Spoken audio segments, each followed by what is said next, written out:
am pleased that you are here today to take part in the Smoke Offerings Dharma event on the fourth holy day of the 4 major holy days of the Lord Buddha. Before starting the Dharma event, we will continue to lecture on the visualization practice of compassion and bodhicitta. In the first lecture, we provided the correct explanation of the bodhicitta of emptiness, oral pith instructions on the great perfection, and the fallacies of the crazy wisdom. In the second lecture, we talked about the visualization practice of initiating the programming in entering the Dharma realm, to attain Buddhahood. In the third lecture, we offered the oral pith instructions in attaining the Dharmakaya Buddha, of the teachings on the key of life and death. The fourth lecture was about the teachings on the key of life and death too. The oral pith instructions in attaining the Sambhogakaya Buddha, and the oral pith instructions and detailed explanation of the visualization practice on Heart Sutra. In the fifth lecture of the Compassion series, we gave the teachings on the key of life and death 3. The oral pith instructions in attaining the Nirmanakaya Buddha, as well as a comparison on the oral pith instructions of the visualization practices between the Great Perfection and the Heart Sutra. In the sixth lecture, we talked about the comparisons among the oral pith instructions of the visualization practices in the daily life by the Heart Sutra, the Diamond Sutra, and the Great Perfection. In the seventh lecture, we explained the oral pith instructions of the visualization practice on the nature of the 5 aggregates as emptiness in the Heart Sutra. In the eighth lecture, we taught the oral pith instructions of the visualization practice for the emptiness, neither existence nor voidness of the Great Perfection, in the daily life. In the ninth lecture, we explained how to use emptiness to visualize compassion in order to detach from emotional sufferings. Then we explained in the 10th lecture, what is the difference between the Dharma practice of abiding in notions and that of non-abiding in notions in the Diamond Sutra. In the 11th lecture, we explained, why does one thought of pure belief in the Diamond Sutra bring immeasurable virtuous merits? An alternative title of this lecture is, The Method of Accumulating Immeasurable Virtuous Merits is in the Diamond Sutra. No matter which title you watch on the YouTube TV channel of our Dudjom Buddhist Association International, it is the same 11th episode of the Compassion series. We will now begin the 12th episode. Buddhas are omnipresent, but why do they still need us to recite their holy names before coming to our rescue? This will be covered in this lecture. Let us recap on the compassion and bodhicitta before we start today's topic. What are the definitions? If we do not have compassion, it will be difficult for us to be reborn in the Buddha's pure lands. What is compassion, then? It can be split into mercy and pity. Mercy means giving others happiness, pity means removing others' sufferings. And bodhicitta is a kind of intrinsic awareness. If we wish to restore this intrinsic awareness, it is extremely difficult to cultivate it just like that. So, we divide it into relative bodhicitta and absolute bodhicitta. In this way, we can reduce the difficulty of our Dharma practice. It would be easier for us to advance our Dharma practice gradually and in due order. What is the difference between compassion and bodhicitta, if you are to cultivate them? Bodhicitta is a kind of intrinsic awareness. This kind of crystal clarity intrinsic awareness has great power. It is the kind of awareness with which one can attain Buddhahood. Only then can it be called the most sublime or absolute bodhicitta, that is, the perfect enlightenment. There is a characteristic in it, and this characteristic is compassion. Therefore, compassion is nothing but a characteristic of bodhicitta. However, after we have gone through many reincarnations, or it can be said that after countless kalpas of reincarnations, our intrinsic awareness has already dimmed a lot. And it is very difficult for us to restore it. Nevertheless, we still have a little bit left, which is compassion. Since there is a little bit of compassion left in us, if we cultivate and train it, we can gradually restore our bodhicitta through this characteristic. So, are there any cases among our famous Dharma practitioners or gurus that can prove that this is true? I will talk about them later, so, you must understand that compassion is merely part of the bodhicitta, that is, one of the characteristics of intrinsic awareness. We now rely on the practice of compassion to restore our intrinsic awareness. When we do that, and if you truly wish to cultivate the bodhicitta, that is, to restore the intrinsic awareness, you must observe the bodhisattva precepts. Otherwise, you will find it hard to restore the intrinsic awareness. If you wonder whether there will be any restrictions after observing these precepts, you may rest assured that there are actually no restrictions. They are just meant to help you. You can watch the video titled The Essence of Bodhisattva Precepts on our YouTube channel of the Dudjom Buddhist Association International. There are detailed explanations of Bodhisattva precepts in it. After watching it, you will not feel so scared and worried anymore. If you observe the Bodhisattva precepts, you will have the opportunity to restore this bodhicitta. Without bodhicitta, it is impossible for you to attain Buddhahood. You might say, it is not important to attain Buddhahood. The most important thing is that we are happy in this life and also in the future. For example, I only wish to get to the Buddha's pure lands. I am afraid that you are mistaken. The Buddha's pure lands are also the same. They are impermanent and will perish one day. In the end, you are bound to downfall into rebirths. There are only two ultimate solutions. One is to find a way to be liberated from the cycle of karmic existence, another is to attain Buddhahood. How can we attain Buddhahood, then? You can attain Buddhahood as long as you have your intrinsic awareness recovered. Because once you have restored this perfect enlightenment, it is equivalent to restoring your great power. Then you will never be constrained by karmic forces to be subjected to reincarnations. So, how can we succeed in cultivating this bodhicitta? To cultivate the most absolute and sublime, perfect enlightenment, you must incorporate precepts, meditative concentration, and wisdom, and balance it in the middle way to enter the state of emptiness, neither existence nor voidness. If you can do this, you can restore your crystal clarity of intrinsic awareness. If we only focus on practicing the first to the fourth steps, thinking that it is easier and safer this way, it will require 2 to 3 great asamkhya kalpas. It means an infinite period of time, during which you may fall into the lower rebirths, such as the realm of hells or the realm of hungry ghosts. It means that you will never be successful in your Dharma practice. This is almost equivalent to your Dharma practice being interrupted. As such, we must include steps 1 to 5 in our Dharma practice. Why? Because the 5th step is to cultivate your intrinsic awareness directly. If your intrinsic awareness is restored to 30%, you will regain 30% of ability. If it is restored to 50%, you will have 50% of ability. If you have never practiced the 5th step before and only practiced the 1st to the 4th steps, I can tell you that it will be extremely difficult for you to restore even 10% of the intrinsic awareness of perfect enlightenment. It is uncertain how many kalpas it will take. Therefore, if you practice from the 1st to the 5th steps all at once, the success rate of your Dharma practice will be increased significantly, and it will be much expedited. I will explain the reason in today's lecture. We also touched on some key moments at the juncture and fatality of our life and death.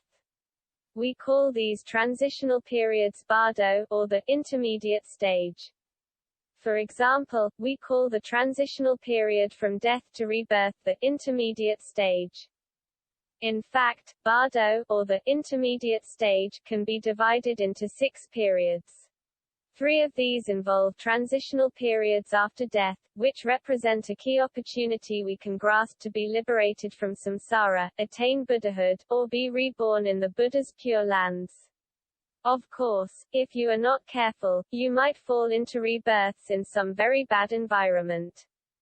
It would be extremely difficult for you to return later because you would have been trapped in a low-level place. The first 5 episodes of the Compassion series explored these key opportunities. How do they appear? How do we apply them? These were explained in those few episodes. We must be well aware of these tips to help ourselves by prescribing the right medicine for the right disease. These tips, therefore, are very important. What we are talking about now is the bardo of this life. This is the period when we are still alive, which is also considered a transitional period. The period from birth to death is called the bardo of this life, the period we are explaining now. So, is there a Dharma method we can practice that includes everything from step 1 to step 5? There is a method that divides the 24 hours in a day into 3 periods for visualization practice. When we wake up from sleep, emerge from a meditational state, or during a session of meditative concentration, we may easily enter a state suddenly during these transitional periods. However, if we are unaware that this is a state of Dharma realm, we will miss it. If you have practiced the Dharma for a long time, you will pay more attention to this chaotic period interspersed with sudden clarity. It will be easier for you to realize whether there is something special in between the transitions. When you can realize and know how to initiate the programming in entering the Dharma realm immediately, you can easily grasp the changes in these transition periods. Then, you can enter into the Dharma realm at that time. What should you do next? Because you have initiated the programming in entering the Dharma realm, you will come up with the intrinsic awareness that you must find a way to stay in that state. If you can stay, you will attain Buddhahood. Even if you cannot stay, you will at least know that this state is like this. So, when you come across the same situation again, you will know how to grasp the opportunity. Then it will become easier for you to understand how to stay in the Dharma realm. As such, it is very important for you to know how to initiate the programming in entering the Dharma realm. There are 3 steps you must accomplish. As long as you undergo training in these 3 steps all the time until they become a habit that you do not need to urge or remind yourself to do, and you can perform the 3 steps automatically, the success rate of you staying in the Dharma realm, to attain Buddhahood will be increased significantly. So, you must know this programming which we taught in the first 5 episodes of the series. From the 6th episode onwards, we explain the Dharma practice in our daily lives, not those transitional periods. It is not easy for us to feel the appearance of intrinsic awareness or the Dharma realm state during these transitional periods. That is, we cannot feel the appearance of the state of oneness. So, how do we train ourselves to feel such a state more easily? It relies on our training in daily life or in the subconscious mind of dreams. Then, our chances of success will increase. So, when we receive training in the 3 realms, how do we carry out the real practice of this programming of restoring bodhicitta? This is what we have begun to teach now. The most important thing for us is to restore this intrinsic awareness of our own, also called intrinsic nature, Dharma nature, Buddha nature, or the bodhicitta, of perfect enlightenment. When we restore it to a higher level, we can be liberated from the cycle of karmic existence. When we restore it to the highest level, we can attain Buddhahood. If what we have now is only 0% or not even 1%, does it mean it will be very hard for us to restore 100% of perfect enlightenment? Not really. It turns out that there are many transitional periods during which our intrinsic awareness will be restored suddenly and automatically. The only question is whether you can master the sudden 100% restoration of intrinsic awareness and prevent it from falling back to 0%. In other words, in our Dharma practice, if we know how to practice it, learn the key to it, and understand its changing state, there are, in fact, plenty of opportunities for us to enter that kind of state and even attain Buddhahood. We must, then, have this knowledge in our Dharma practice. Next, we must act in concert with our views to see if there is any deviation. When these two complement each other, there is a chance that we do not need to work so hard in our Dharma practice and spend 3 great asamkhya kalpas to be liberated from samsara or to attain Buddhahood. Today's lecture will explain some of the principles behind it. We use the Heart Sutra to explain how to initiate the programming in entering the Dharma realm, when we wake up from sleep, emerge from a meditational state, or during a session of meditative concentration. On the other hand, we use the Diamond Sutra to explain how to train our such kind of ability in daily life. Where did we leave off when explaining the Diamond Sutra in the previous lecture? Let us start with a brief summary. How did the Diamond Sutra come about? There was an elder named Subhuti who asked the Lord Buddha Shakyamuni, if we resolve to attain Anuttara Samyak Sambodhi. What is it? It means that if I resolve to restore the intrinsic awareness of perfect enlightenment, that is, if I want to attain Buddhahood. The whole sentence is interpreted as, if I make a wish to recover perfect enlightenment, in order to attain Buddhahood. How should our minds be abiding by? How should our thoughts be subdued? Then, how should I make my mind stay at ease? In what state should my mind abide? Will it be sufficient for me to sit there, enter a meditational state, and think nothing? Also, how should our thoughts be subdued? But I have so many deluded thoughts in daily life. How can I subdue these deluded thoughts? This is how the question was asked. It was to ask the Lord Buddha Shakyamuni how we should practice the Dharma in daily life to restore our bodhicitta, that is, to restore our perfect enlightenment, to attain Buddhahood. Also, how can we get rid of these deluded thoughts? The Lord Buddha Shakyamuni offered 2 oral pith instructions back then: should not abide anywhere, and do not abide in notions. The meaning of these oral pith instructions is to urge us not to be attached to any notions, appearances, or forms, or thinkings, or views.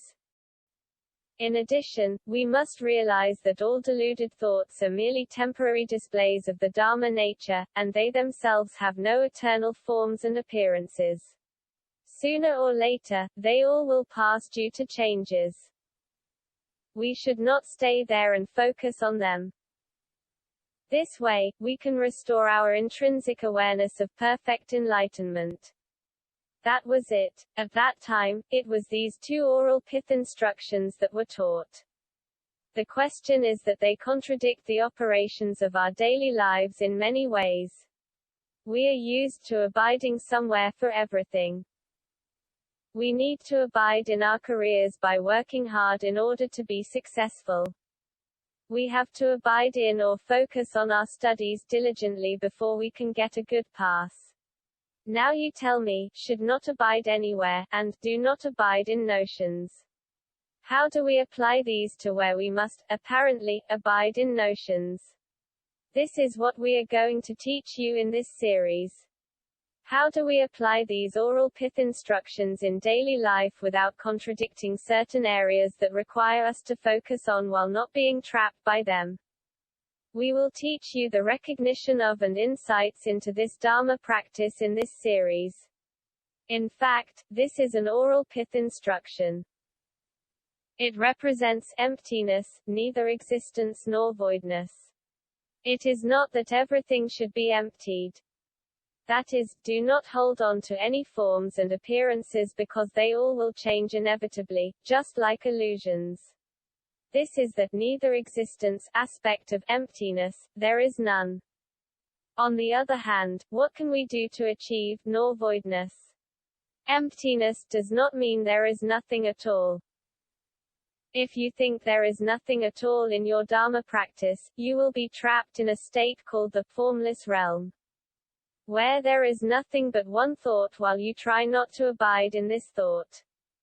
You will then be trapped inside.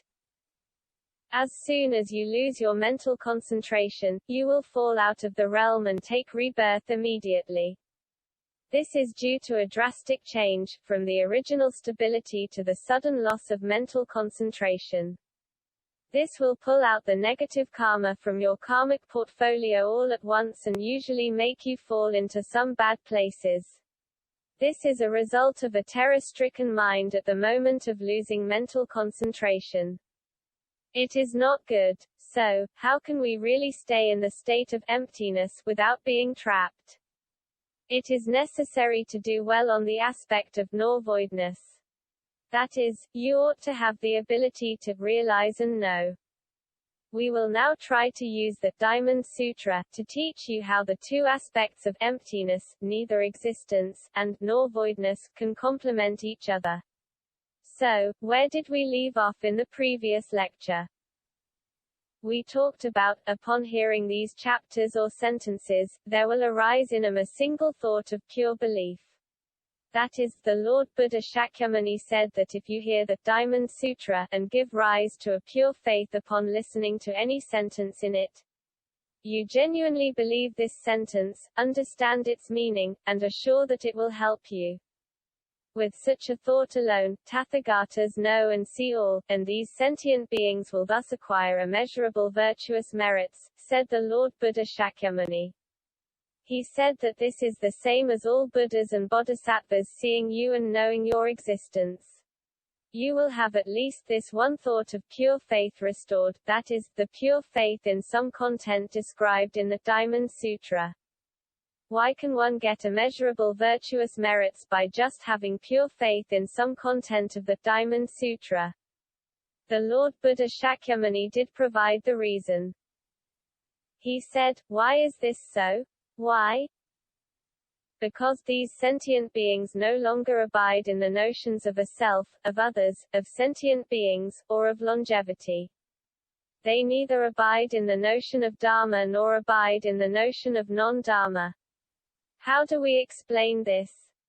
In fact, many people do not know how to explain it.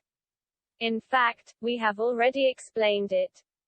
That is, the oral pith instructions of the Diamond Sutra are, should not abide anywhere, and do not abide in notions.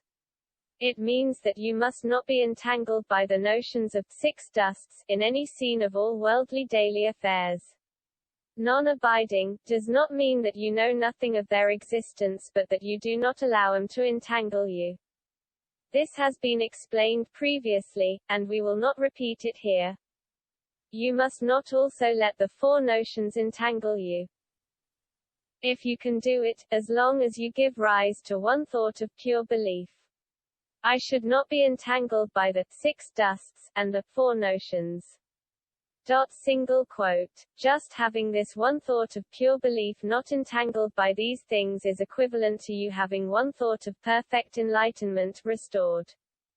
As I said before, your intrinsic awareness of perfect enlightenment will then be in line with that of all Buddhas and Bodhisattvas. Well, not even Bodhisattvas can compare to this. What I mean is all Buddhas. Your intrinsic awareness will be in accordance with the perfect enlightenment of all Buddhas. Accordance means being interconnected with. Once the interconnection has been established, as you know, the intrinsic awareness of Dharma nature of all Buddhas is omniscience, and it is all-pervasiveness. That is, they will know your existence instantly. This is what the Lord Buddha referred to by Tathagatas know and see all. The meaning of this sentence is that all Buddhas will know your existence. Why would they know your existence? It is because you have already merged with and interconnected with them through one thought. What are the benefits? You will thus acquire immeasurable virtuous merits. Why will you get immeasurable virtuous merits? Why will you get some infinite virtuous merits? What kind of virtuous merits are these? Is it that I will strike it rich and be happy in all future lives? That is, I do not need to work and still have lots of money. Everything will be fantastic, and I will never get ill or die. Is it these kinds of virtuous merits? No, he did not refer to such kind of virtuous merits. He was talking about the chances that you would enter into the Dharma realm, and restore your intrinsic awareness of perfect enlightenment, forever. Because in our aggregate of perceptions samna skanda, the warehouse of the programming of our thoughts. Aggregate skanda means warehouse, in which there are many behavioral formulas and programming. If you have one thought of pure belief in the Diamond Sutra, then there will be an additional behavioral formula and programming stored in this warehouse. It is the behavioral formula and programming of should not abide anywhere, and do not abide in notions. Or any sentence from the Diamond Sutra can become your behavioral formula and programming that can help you enter into the Dharma realm, or attain Buddhahood easily. It is because every one of us will have at least one or two chances to enter into the Dharma realm, when we die. When you enter the state of the Dharma realm, and if there is any sentence or chapter from the Diamond Sutra, that becomes your behavioral formula and programming. You will understand all the things you did not understand before. This is one of the characteristics of the Dharma realm. What is omniscience of the Buddha? Why does the Buddha have a kind of ability called omniscience? It is an ability to know correctly, without any deviation, any kind of knowledge in all the three realms, or the universe, you would say, how they operate, and all the things inside them. You will know them all. Even for matters you once found hard and impossible to understand, you will suddenly know them. However, the time of you knowing them is very short. Although it is very short, if you can act in concert with the behavioral formula and programming containing any sentence from the Diamond Sutra in your thought warehouse, you can immediately know how to apply it. As long as you know how to apply it, it means you have both the cause and condition. The cause is that in your aggregate of perceptions, your thought warehouse, there is such a behavioral formula and programming. That is, you have this sentence in it. This is the cause you have planted. The condition is that there will be at least one opportunity for you to enter into the Dharma realm, after you die. Then, the time when both the cause and condition are present simultaneously is very short. However, it happens that you acquire the omniscience of the Buddha, and know everything in such a short moment, and you cherish the moment to match both the cause and the condition. In this way, you can stay in the Dharma realm. This is one of our shortcuts to attain Buddhahood. So, if you are fond of any sentence or chapter from the Diamond Sutra and have such a pure thought or pure faith that it will work, then it will enter that programming of your subconscious. It will help you attain Buddhahood easily in the future. This is called immeasurable virtuous merits. Why? Because after you attain Buddhahood, you will never die. There is no such thing as life or death for you forever. You will be free from life and death. You have restored your great power and will never be constrained by anything. You will have restored all your freedom, joy, and happiness, all of them. You will enjoy the bliss of Dharmata, that is beyond description. As such, we refer to it as immeasurable. So, this immeasurable is different from your worldly, immeasurable virtuous merits. Do not think that it is one of those.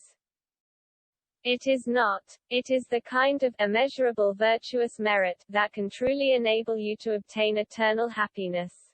So, what is the Dharma realm, and what are the three realms? The Dharma realm is the state of oneness, while the three realms are of a dualistic or multiplistic state. I have explained this before. Well, there is a saying, Many Dharma practitioners who follow the Pure Land school of Buddhism should already know this saying. It goes, do you still need to keep on reciting Buddha's holy names, such as reciting Namo Buddha Amitabha, without any disturbance of thoughts for 1 to 7 days? To make contact with Buddhas and Bodhisattvas? If you understand any chapter or a sentence from the Diamond Sutra, and if you give rise to just one thought of pure belief, you will have connected with all Buddhas instantly. That is, you can immediately notify them of your presence, and they will already know your existence. You are no longer required to recite Buddha's holy names for so long as 1 to 7 days, without any disturbance of thoughts and without inversion of the mind. For which you need to have a very high level of meditational power before you can make contact with them. But, if you can have one thought of pure belief in the Diamond Sutra, they will know your existence right away, which means you can make contact with them successfully. It is more than just making contact. How do you explain being interconnected with? And how do you explain making contact with? It turns out that there is a big difference between the two. By literal interpretation, they are already very different. Being interconnected with means that, why do these Buddhas and Bodhisattvas know of your existence?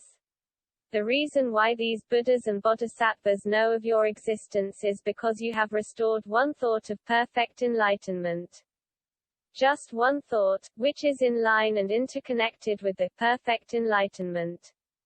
Seeing as theirs are in the state of all-pervasiveness, the one thought of yours is thus interconnected with the all-pervasiveness. Therefore, they all know about your existence. What will they do after knowing your existence? They will protect you. What kind of protection is it? Will they protect you from meeting with unforeseen misfortunes in this life or from falling into the 3 lower realms after you die? Is it this kind of protection? In fact, it is a kind of protection to ensure that you can enter into the Dharma realm, in the future after death. After you enter into the Dharma realm, they will protect you and guide you to be interconnected with them. It is an absolute interconnection, and it is in the state of all-pervasiveness.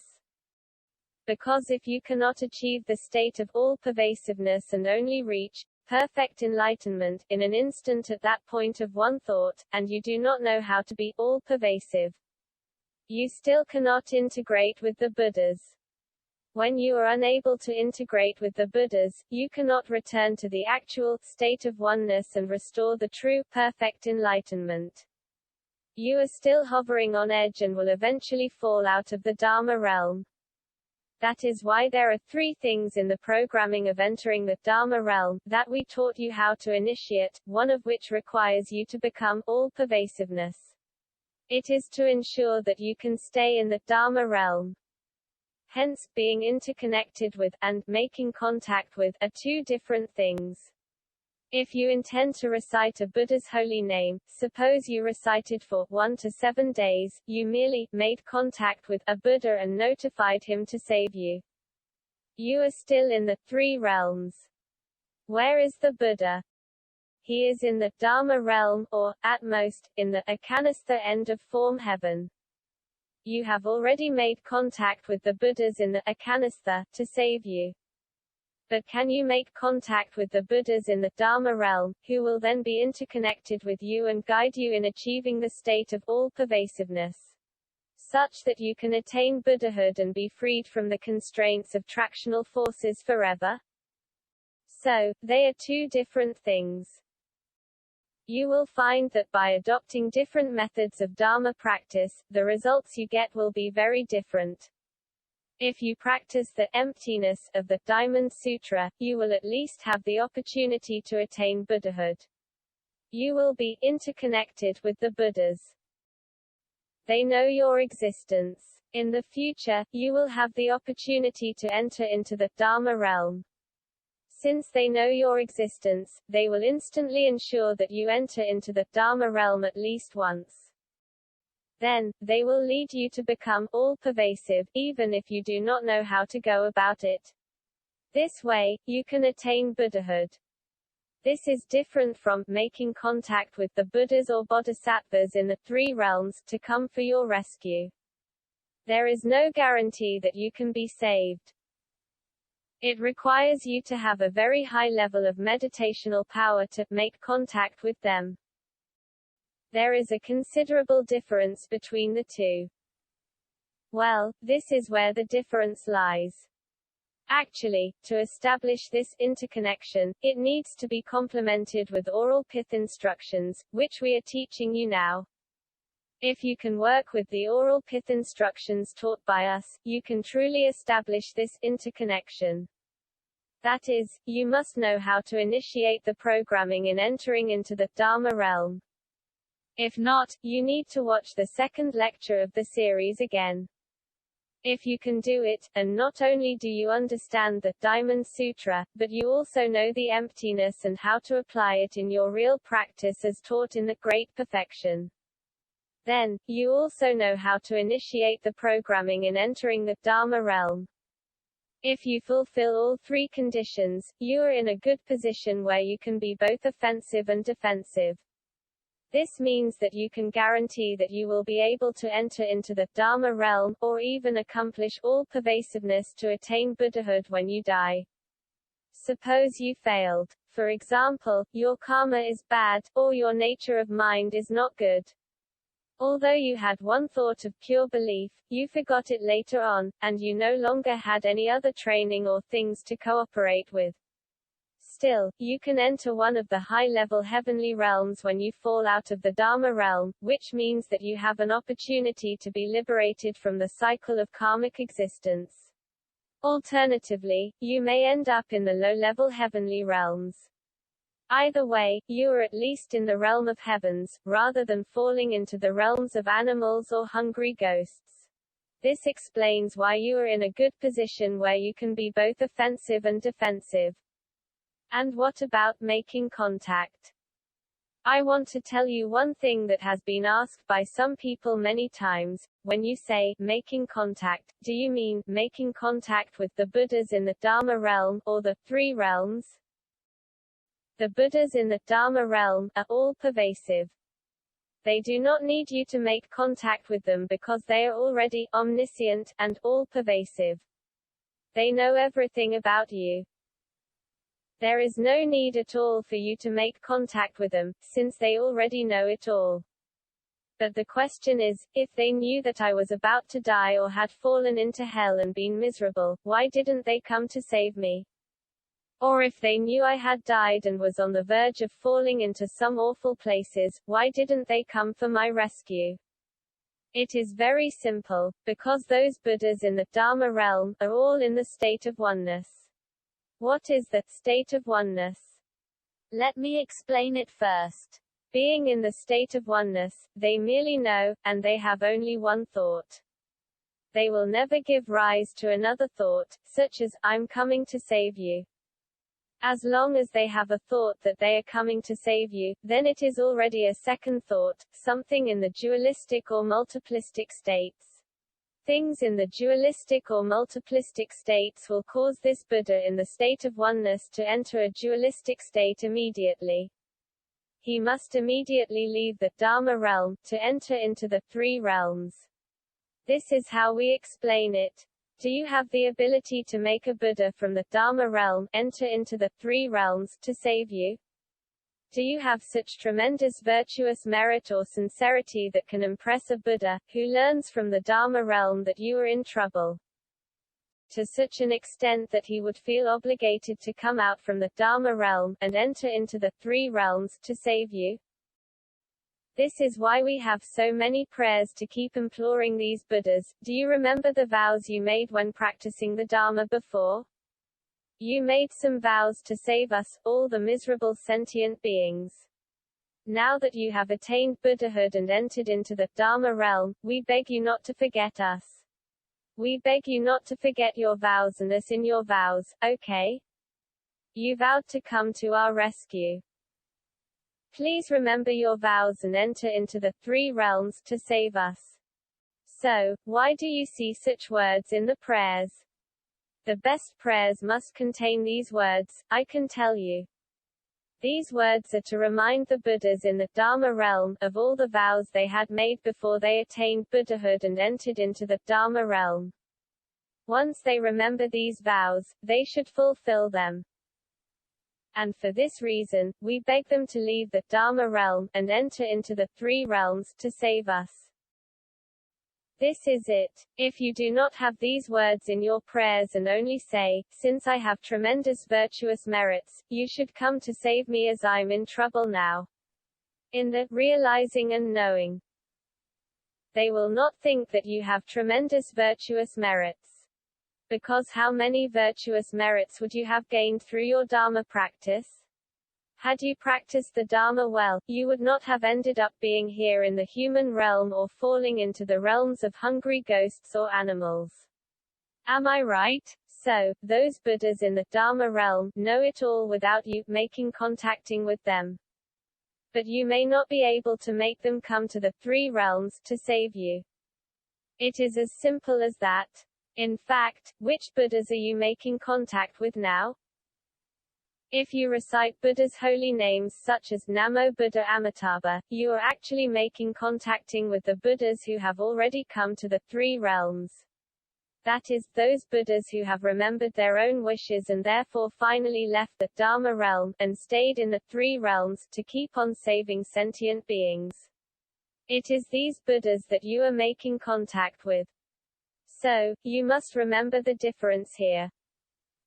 Which Buddhas you are making contact with and where they are, there is a difference. Well, an overseas disciple who had taken refuge from us recently asked me a question. He said, Master, you always say that Buddha's intrinsic nature or awareness is all-pervasive, and omnipresent. I'm confused, then. Why do you often say that one has to recite Buddha's holy names for 1 to 7 days before they can have the opportunity to make contact with those Buddhas? Are these Buddhas so far away from us? He said, Master, you once mentioned a Dharma practitioner who was unable to see a Buddha despite having practiced the Dharma for a long time. But it then turned out that the Buddha was standing right next to him. He continued, Master, what kind of distance is it that you are referring to now?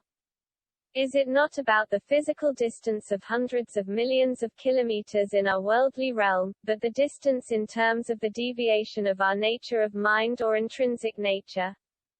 Are you referring to the distance in terms of the level of enlightenment? As such, it is necessary for us to recite Buddha's holy names for 1 to 7 days. We need to have a high level of meditational power, high enough to last for 1 to 7 days, without any disturbance of thoughts.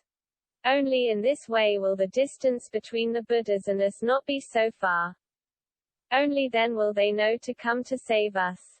He asked whether such an explanation was correct. Okay, now I will explain this first. Before answering this question, I want you to be clear about some definitions. What is Dharma realm?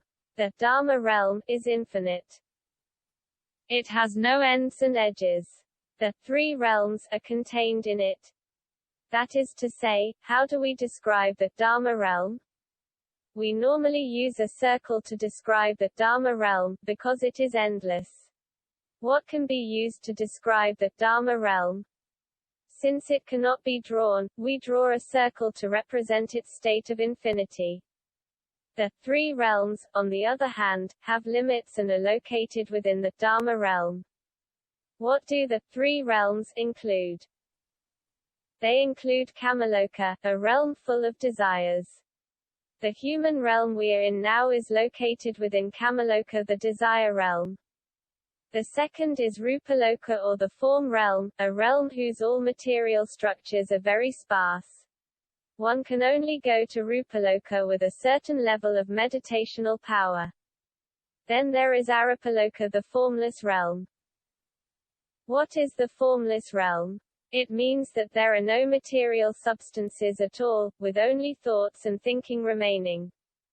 It is just that these thoughts and thinking follow some incorrect Dharma practice methods, probably some schools and sects that do not know the Buddhist holy Dharma and what emptiness is. We refer to these schools and sects as other non-Buddhist religions. They have their own Dharma practice programming. As a result, they practiced wrongly, which led to deviations. They knew that they should not have a physical body, for the absence of a physical body is equivalent to being free from constraints. But they still have a thought or thinking. One can still be trapped if their thoughts have deviated. As a result, they are trapped in the formless realm. The better you practice this way, the more likely you will be trapped in the formless realm.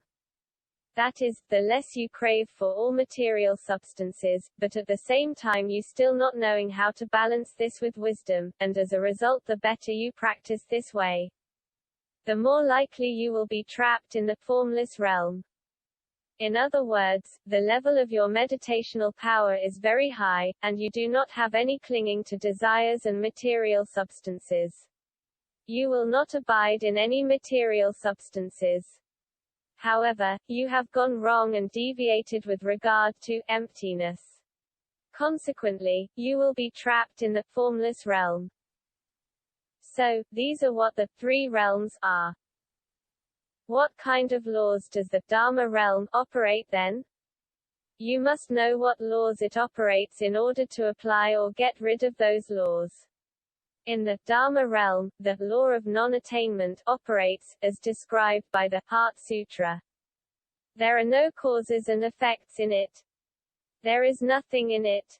There is no old age and death, neither is there ending of old age and death. There is nothing at all. Hence, it is called the law of non-attainment.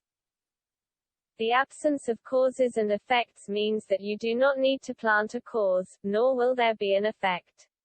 This is because causes and effects are dualistic or multiplistic things. Where there is a cause, there will be an effect. These are something in dualistic or multiplistic states. The Dharma realm is the state of oneness, so there are no causes and effects. It runs the law of non-attainment, and belongs to the state of oneness. The three realms, on the other hand, run the law of causes and effects and belong to dualistic or multiplistic states. When there is a cause, there will be an effect. These are the dualistic or multiplistic states. And the Dharma nature in this Dharma realm, of the state of oneness, is all-pervasive, and omnipresent. The Dharma nature in the three realms, on the contrary, is subjected to limitations and cannot be all-pervasive. Then, why do you teach us to learn how to become all-pervasiveness? This is a kind of training. It is to train you to be able to enter into the Dharma realm, when you die.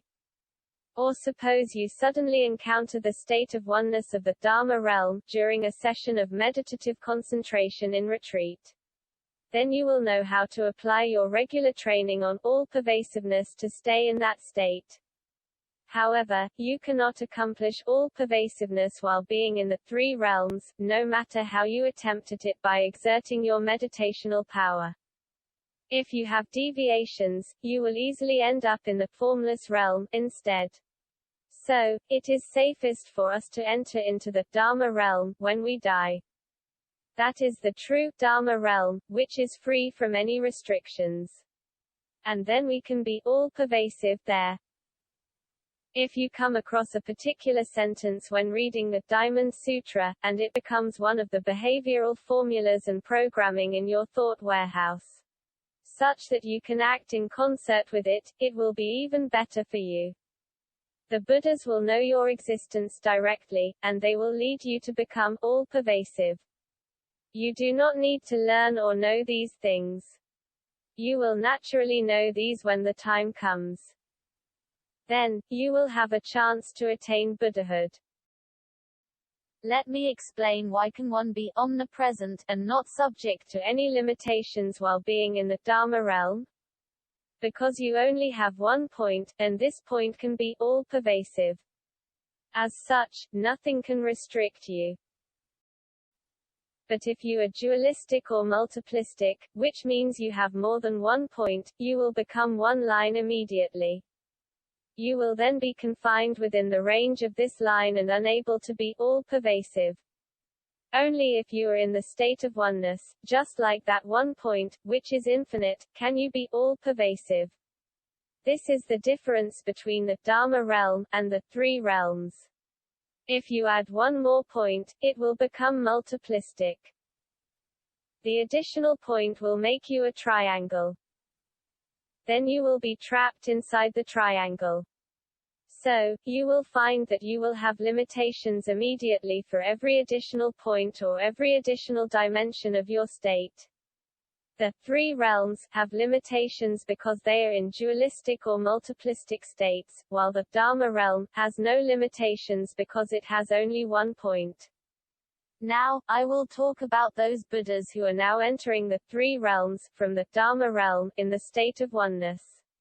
They are finally touched by your plea and know that you are in trouble. Okay, I'll come out from the Dharma realm, to the three realms, to save you. Poor you. You are about to become a ghost and fall into hell. You are on the edges of hell. I'm coming out to save you. I'm coming out to rescue you. Suppose this is the case, a Buddha has been touched by you and decided to come out to save you. What would he do? As soon as the Buddha enters the three realms, he will have limitations immediately. All Buddhas are subject to the law of causes and effects limitations whenever they are in the three realms. They immediately become unable to be all-pervasive. Well, the moment a Buddha come out, will they appear by your side? That is, will this happen very randomly? Or will they go somewhere else? I will tell you where they will be the moment they come out. They will certainly not appear by your side. Definitely not. Why? Where are you in the three realms? You are in the desire realm. Your material structure is heavy with low energy. However, when leaving the Dharma realm, the state of oneness, to enter into the three realms, a dualistic or multiplistic state, the energy of Buddhas is unbelievably high. So high that the energy of more than 1,000 suns does not even begin to compare. Their luminosity has surpassed, some may even say, the luminosity of 100 million suns. Their energy is too powerful. How could they possibly appear by your side to save you right away the moment they come out? So, how long you are required to recite Namo Buddha Amitabha? There is a reason why you have to recite for 1 to 7 days. Let me tell you, the Buddhist sutras do not lie to you. There is an explanation. That is, when coming out from the state of oneness to dualistic or multiplistic states, the Buddhas will not appear by your side. As soon as the Buddhas come to the three realms, they will be limited immediately. The first limitation is that they can no longer be all-pervasive, and they have to start pulling material substances together. If not, how can they create an image to appear before you and apply some of their energy to get to your position to save you? They have to lower their energy level to get to where you are now. The position you are in now is the desire realm. They have to drop their energy all the way to the level of the desire realm, before they can come to your rescue. Only then will you be able to see their appearance. And if you happen to be in the realm of hungry ghosts, they have to reduce their energy to an even much lower level. It has to be even lower than the heavenly realms, in the desire realm. They have to go through a series of procedures before they are able to save you. Where will they be usually? Their first stop will usually be at the Akanastha, the end of form heaven, the highest level of the Rupaloka, the form realm. The end of here means thorough. End of form means the material substances are so few, so sparse that there is almost none left. This is called Akanastha, the end of form heaven. It means that when Buddhas first enter into the three realms, from the Dharma realm, the energy they possess will pull some material substances together. but only to the state where the least substances are drawn together. When they first pull the material substances, the substances drawn will be, of course, the sparsest and the minimal. So, where can they only stay? The end of form heaven. How far is the distance between the end of form heaven and us? Oh, it is too far. Also, each Buddha, after coming out, will exist as an independent individual. That is why you will see Buddha of longevity, Buddha Amitabha, Buddha Shakyamuni, Medicine Buddha, and so many other Buddhas. Why are there so many Buddhas? People criticize our Buddhism for having innumerable deities and Buddhas. What on earth do we worship? There are so many Buddhas. Let me tell you this, there are so many sentient beings in this world. Are they not innumerable? Just count how many ants there are, and you already have to spend quite a while. And you have yet to include the countless ghosts in the realm of hells. In other words, there are indeed many Buddhas.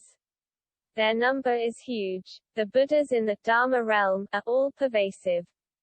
When they come out, they will return to the state of being restricted, back to independent individuals. That is why there exist so many Buddhas. As for some other religions, they only need to enshrine one God. How simple it is. By worshipping only one God, I won't be as dazzled.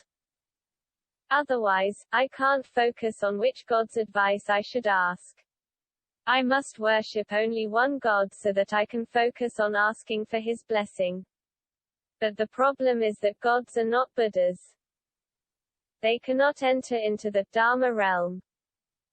Gods can only get to the high-level, heavenly realms, at best. It means that they cannot be liberated from the cycle of karmic existence.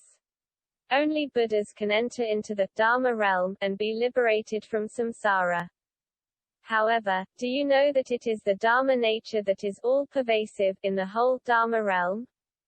Any Dharma nature entering the three realms will be subject to some limitations. So when each Dharma nature enters three realms, it will revert to become some individual. These individuals will be different Buddhas. As such, there will be many Buddhas. It is because many have passed away and become Buddhas, and their number is already countless. If you read the Sutra on the Holy Names of the Buddhas, you will know that there are so many Buddhas. If you want to count their number, you will find that even the computer cannot do it. In other words, there are countless Buddhas. Besides, some Buddhas have different abilities. Why? It is just like us sentient beings. We are all babies when we are born. Why is it that some of us grow up to excel in mathematics, whereas some ace it in astronomy and geography, and others may be good at medicines? It means that we all have a basic ability. Similarly, Buddhas each have an ability. But it is a matter of how they are going to utilize this ability and turn it into a speciality specifically to save sentient beings in the three realms. For example, Bhai Sajaguru the Medicine Buddha specializes in healing some illnesses of sentient beings, Buddha of longevity specializes in prolonging sentient beings' lives. Manjusri Bodhisattva, who has, in fact, already attained Buddhahood, specializes in helping some sentient beings become more intelligent. In other words, they all have their own specialities.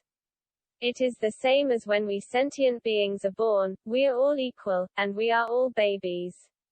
We all have similar abilities, not knowing how to grasp things with our hands or how to speak. We know nothing.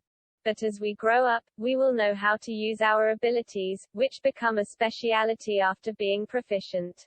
So will the Buddhas.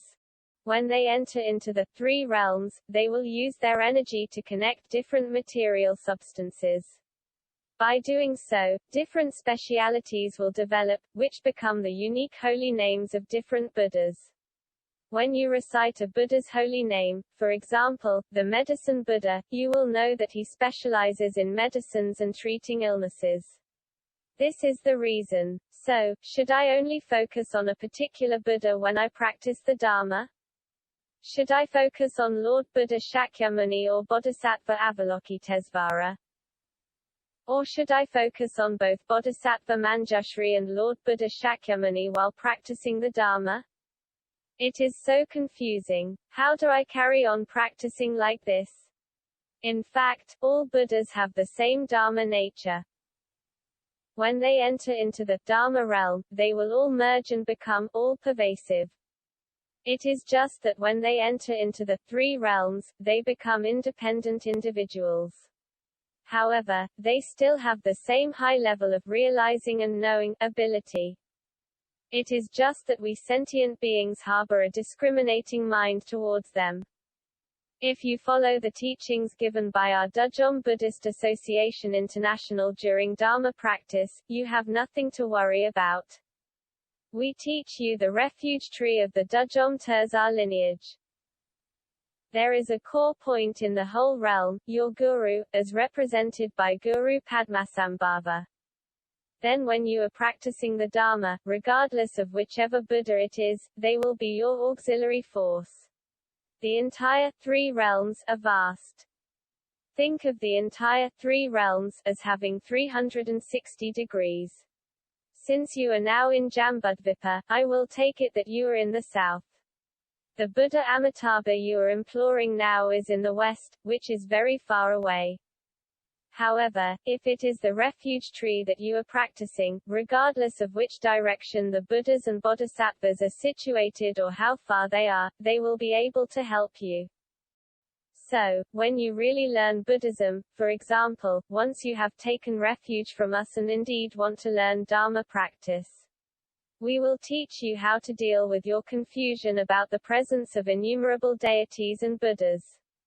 It is actually not confusing, not at all. We will then teach you how to get the most protection, instead of focusing on one Buddha, who has only one speciality or whose position is at a certain angle. Then, the area where you are under protection will become smaller.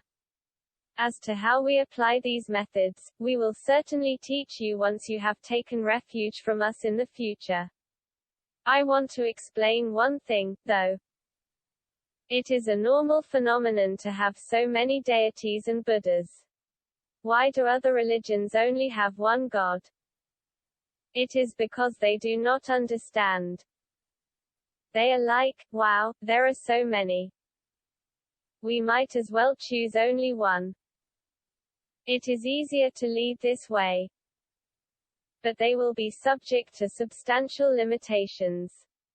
They cannot enter into the Dharma realm. This is the difference. You said that there are so many Buddhas. Are there any disadvantages? No, this is a great thing. Each Buddha has their own specialities to teach you. You will feel respectful towards every Buddha. It is just like you have many friends, teachers, and elders. You know a lot of people in the three realms. Do you wish all people to merge into one person so that you only need to face one person and deal with one person? Is it so? Not really. Therefore, we should not be afraid that since there are so many Buddhas, we do not know which one to focus on in our Dharma practice. Some said, there are so many Buddhas in esoteric Buddhism, whereas I only need to focus on one for my Dharma practice in exoteric Buddhism, be it Buddha Amitabha, Bodhisattva Avalokitesvara, or Lord Buddha Shakyamuni. Just choose one. I did not say that it would not work. When your abilities are limited, or you feel that your abilities are very limited, you can pick only one for your Dharma practice. It is possible for esoteric Buddhists to focus on only one in their Dharma practices. If you like Bodhisattva Avalokitesvara, then you can learn to practice Bodhisattva Avalokiteshvara's ritual texts or sadhanas, how to make contact with Avalokitesvara, or even how to become Avalokitesvara yourself. We can teach you the relevant Dharma practices or even transmit an empowerment to you so you can have a higher degree of communion. Of course, you have to reach a certain level in Dharma practice before you can receive empowerments from us.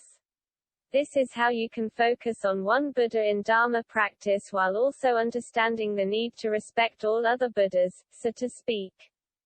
When Buddhas are in the state of oneness of Dharma realm, they are omniscient. They know that you are calling for help.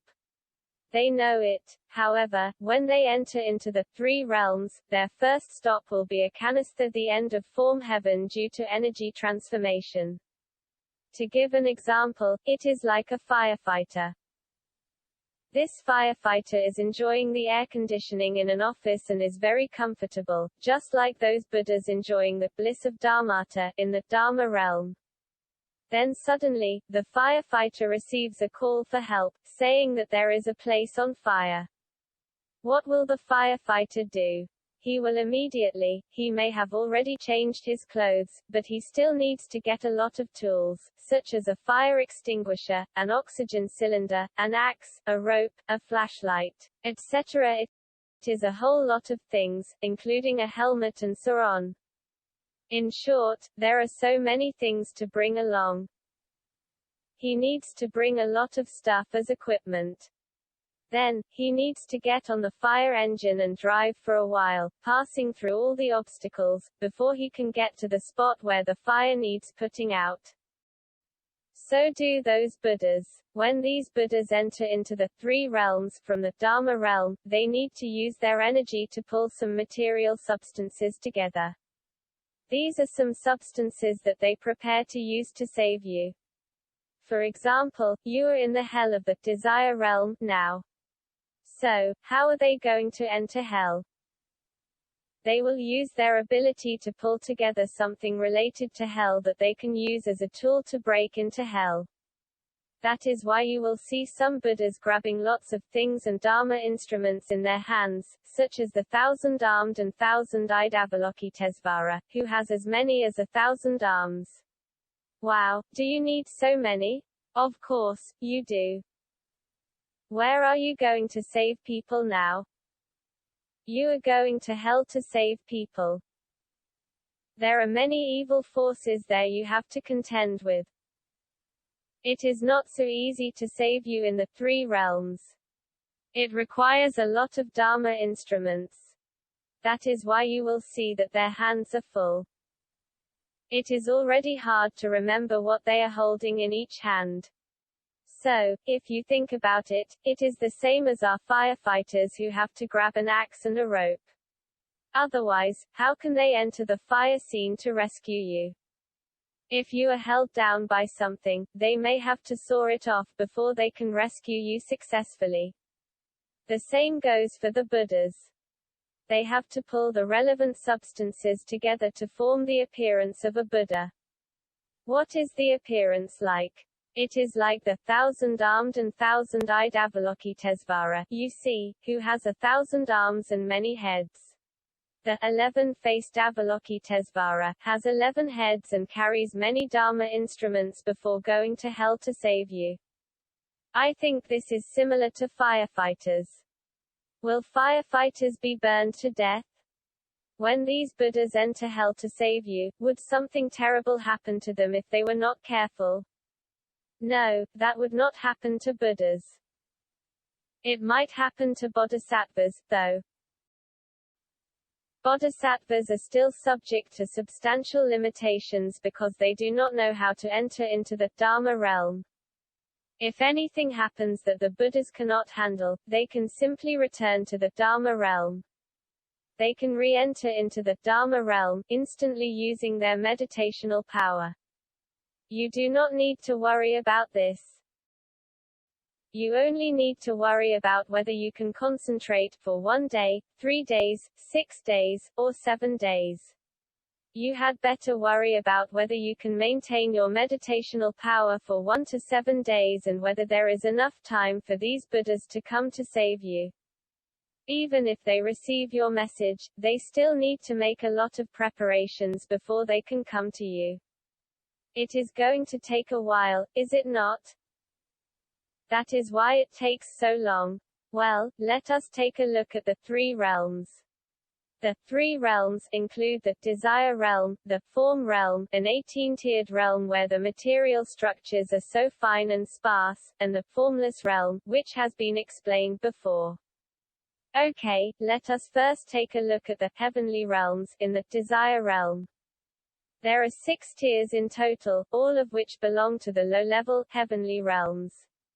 If those Buddhas need to enter the low-level, heavenly realms, the moment they come out from the Dharma realm, they will need to lower their energy for a period of time to a very low level before they can enter the low-level, heavenly realms. Then, what are the realms further down? The realm of asuras, namely, the demonic realm, followed by, as you already know, the realms of humans, animals, hungry ghosts, and hells.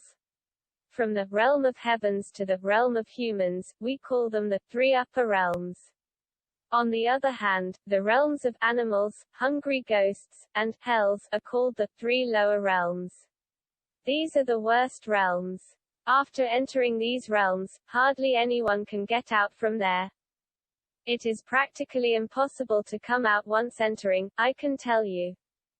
It is a serious matter once entering these realms. Okay, what is the form realm, then? It belongs to some high-level, heavenly realms, which require high energy and high meditational power to enter. The highest 4 levels are called the 4th jhana heavens, with 9 heavens in total. The form realm belongs to the 3 upper realms because it is also the realm of heavens. There is also the 3rd jhana heaven, which has 3 heavens, the 2nd jhana heaven, which also has 3 heavens, and the 1st jhana heaven, which again has 3 heavens. Altogether, there are 18 heavens or 18 levels in total. These 18 levels are all heavenly realms with sparse material structures. All these belong to the high-level, heavenly realms. Then, how can we get into these realms? You can see that there is always a word, jhana, in the names of these heavens. What does jhana mean? It means meditational power. All you need to enter these realms is meditational power. Even if you do not believe in Buddhism but other religions. As long as you have meditational power, and you have a very low level of desire for material needs. You are not greedy for food, drinks, or anything, and your desire is very weak. As long as you have the meditational power, you can enter these, 1st jhana, 2nd jhana, or 3rd jhana heavens. That is why you will find that some other religions, such as the Catholics, also have retreats, and sit for meditation. If they meditate well, they can enter these heavens of the form realm. Can they enter the higher ones? No, they cannot. Why? What is the highest? The highest is the 4th jhana heaven. The level of your meditational power will determine which jhana heaven you can enter. Then you may say, I have the highest meditational power, but I practice other religions and know nothing about Buddhism. Can I enter the highest 5 levels? I am afraid not. What are the highest 5 levels called?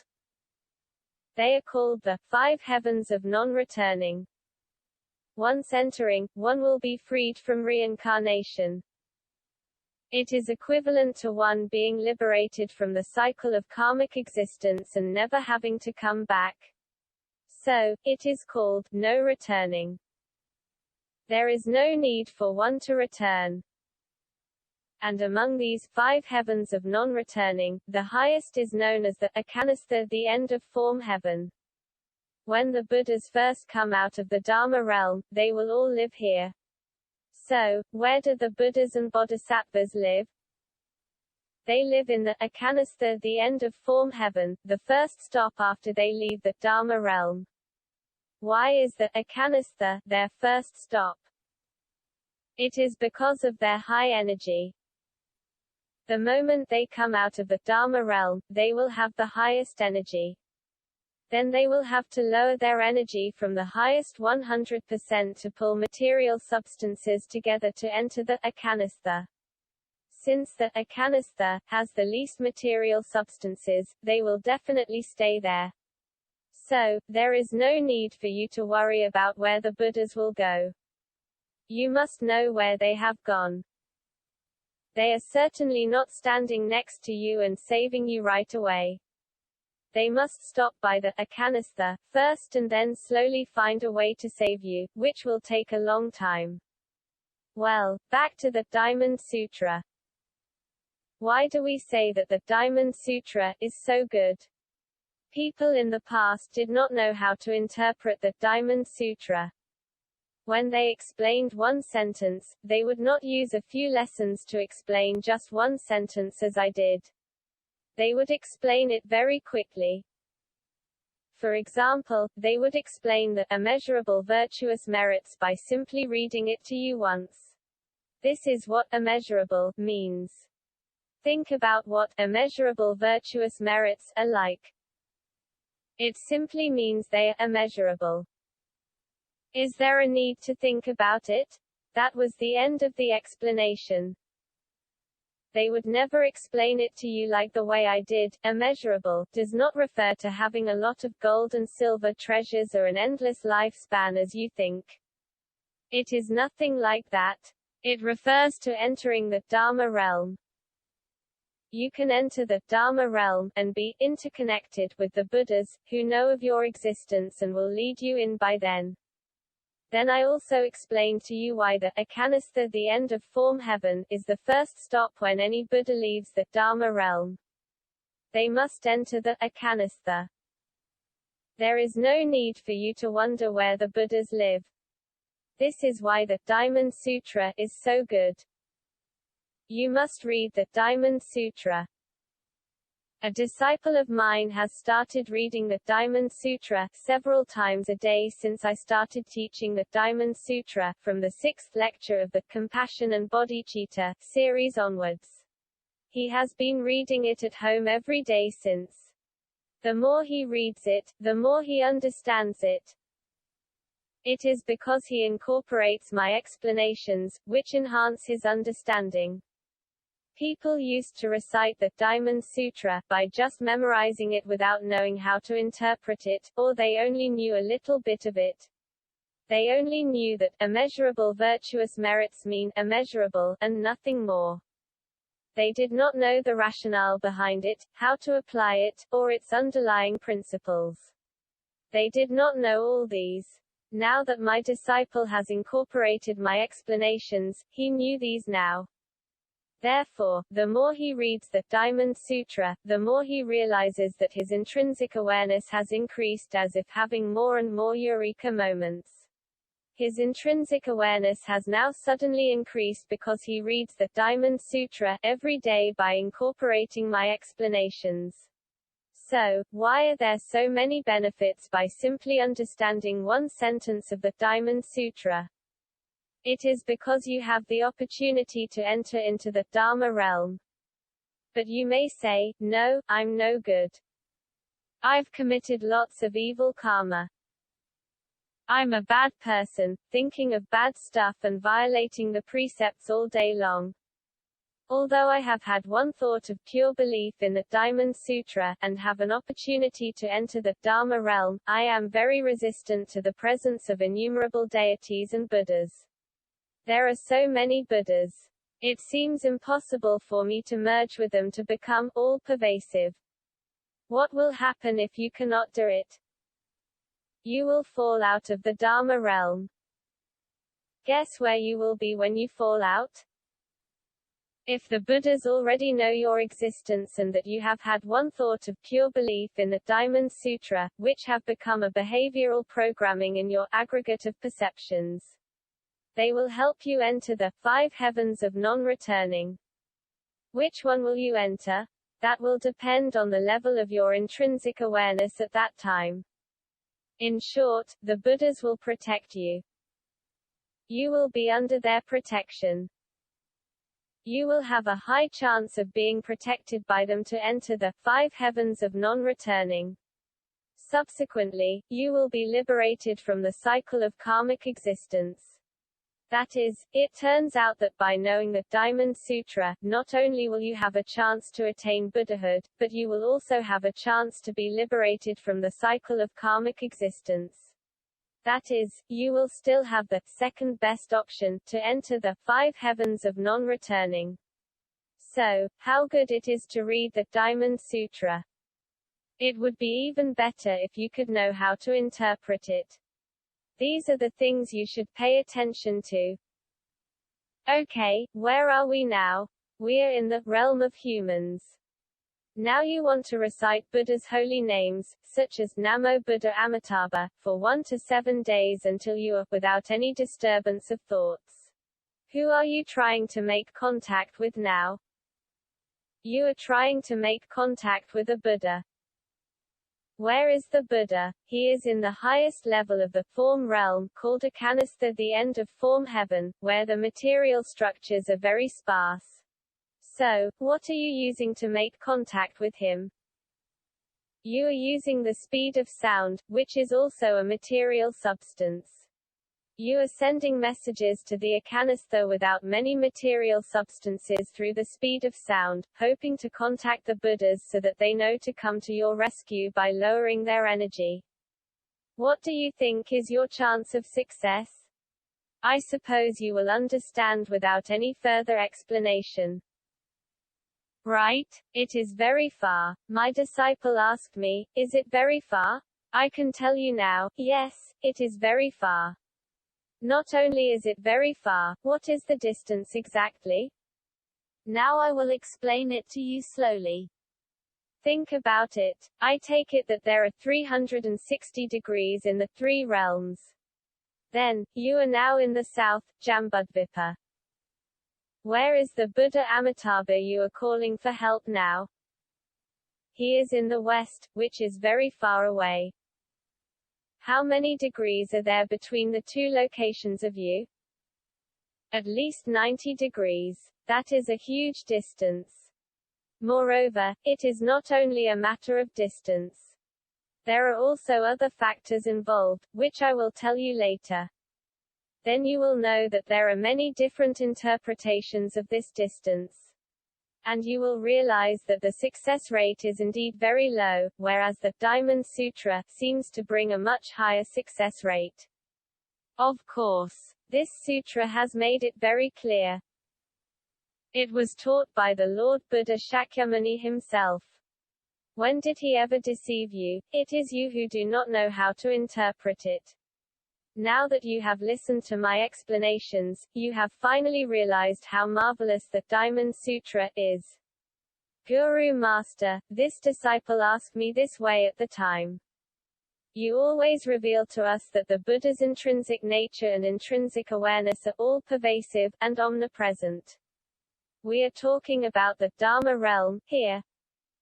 The Dharma nature of the Buddhas in the Dharma realm is all pervasive. We are not talking about the 3 realms. There are limitations in the 3 realms, and it is thus impossible for one to be all-pervasive. Therefore, you will come across many Buddhist sutras describing the Buddha entering a certain meditative state. There are many different kinds and levels of meditation. So, there are many different names. Then the Buddha would radiate an extraordinary great light, which would then illuminate here and there and everywhere. Have you not often come across these statements in those sutras? But you do not know why. Why was this happening? Why do these Buddhas have to enter a particular meditative state? Because they are now in the 3 realms. Their bodies are physical bodies formed from material substances. It is just that whether this physical body exists in the energy state of the form realm, or that of the heavenly realms of the desire realm. In other words, to what level have the Buddhas lowered their energy now? Where was Lord Buddha Shakyamuni when he attained Buddhahood? In the human realm. What was his body made of? It was a physical body made of flesh, a human body. Could he transfer his physical body to the Akanastha? Of course not. The akanistha has no material substances. It is so sparse that there are virtually no material substances. How did he enter it, then? With his intrinsic awareness. He entered it by meditation. While being in a meditative state, his intrinsic awareness could reach that level, whereby he could use his meditational power to facilitate his intrinsic awareness entering the akanistha. That is why you will see many sutras describing the Buddha entering a certain meditative state and then, upon emerging from that state, radiating an extraordinary great light, which illuminated this realm and that realm. It was because he must enter a certain meditative state, a state of high energy, such as the akanistha. He had to gather a high energy level to get to the akanistha. When he emerged from the meditative state, you will see him radiating an extraordinary great light. That light could directly illuminate the three realms, and even penetrate deep into the Vajra hell. Why? This is due to his energy level being high enough. He could not do it by simply sitting over there. He had to enter a meditative state, restoring his intrinsic awareness to a state of extremely high energy, where his intrinsic awareness could at least pervade somewhere in the three realms. His ability is definitely much more powerful than ours. Our intrinsic awareness can only pervade our own home, while his can go much farther. So, this is the reason. You can see the sutras always say that these Buddhas need to enter a meditative state. They do not just sit there without entering a meditative state. They need to be in meditative concentration. In addition, when they emerge from the you need to understand this sentence before explaining it to the disciple so he can also understand its meaning. The Lord Buddha Shakyamuni attained Buddhahood when he was in the three realms, and was thus subject to many limitations.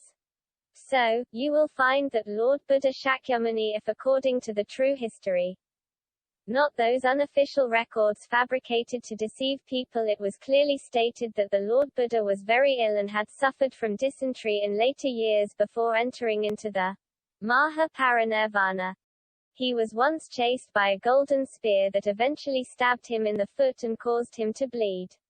Some people once attempted to assassinate him by pushing big rocks down from mountains. He also once experienced severe headaches for 3 days. If you read those sutras, you will wonder why he could still get ill after attaining Buddhahood. It was simply because his physical body was still in the three realms. What is the operating rule of the three realms? It is the law of causes and effects, by which everything is subject to causes and effects. Depending on what Lord Buddha Shakyamuni had done in his past lives, his physical body would still have to suffer the retributions even after he had attained Buddhahood. Isn't it true that one can be free from the retributions of causes and effects after attaining Buddhahood? This is possible only if one enters into the Dharma realm, since it is not the law of causes and effects that operates in the Dharma realm. There are no causes and effects in the Dharma realm. When the Lord Buddha attained Maha Parinirvana, he would gain absolute freedom upon entering into the Dharma realm. Wouldn't he gain absolute freedom when he attained Buddhahood in the three realms? No, he could still get sunburn. He would still sweat and suffer from heat strokes when exposed to the sun. Why? It was because of the law of causes and effects. That is why the Lord Buddha Shakyamuni, if you watch the lecture video on the inconceivable law of karma, available on the YouTube TV channel of our Dudjom Buddhist Association International, his entire family was destroyed, and the whole country perished. The Lord Buddha Shakyamuni could not save them even though he wanted to do so at that time. Why? It was also due to the law of causes and effects. You are already a Buddha. Don't you already have great power? Why doesn't it work? I recite Namo Buddha Amitabha in the hope that you can come to save me. But it turns out that you still have to fight against the law of causes and effects. Can you actually save me? I will explain it to you shortly as to whether you can be saved or not. My disciple asked again, I don't understand. You keep saying that we have to recite Buddha's holy names for 1 to 7 days before we can make contact with some Buddhas to save us. Those Buddhas are very, very far away from us. Where does this sentence come from? It is from the 3 sutras of the Pure Land school of Buddhism. The Pure Land school of Buddhism has 3 sutras, the Sutra on the Buddha Amitabha, or the smaller Sukhavati Vyuha Sutra. The Sutra on the Buddha of Infinite Life, or the larger Sukhavati Vyuha Sutra, the Sutra of Visualization of the Buddha of Infinite Life. This sentence comes from the Sutra on the Buddha Amitabha. If the Buddha could come to your rescue in a flash, why did the Lord Buddha say in the sutras that you need to recite the Buddha's holy names for 1 to 7 days? Also, you must be able to do so without any disturbance of thoughts and keep your mind without inversion before you can make contact with the Buddha Amitabha. Only then will he come to you to save you. If his ability were so powerful, he would come to you instantly to save you as soon as he leaves the Dharma realm. Or, if he is in the Ekanistha, he would receive your message as soon as you recite his holy name and then come to you in a flash to save you, as fast as that. Why does it require you to recite for so long as 1 to 7 days? In fact, this passage of the sutra explains one thing to you: it is simply impossible. There are limitations. There are many limitations in the 3 realms. Now I will explain them to you one by one. After that, you will understand what the sutras are talking about when you read them again. You will understand better once you are aware of these limitations. It is because it is just not feasible. They simply cannot do it. This is because the 3 realms are full of constraints of limits, and the law of causes and effects. Therefore, Buddha Amitabha is referred to as the Saint of the West, but not the Saint of 360 degrees. Why is he known as the Saint of the West?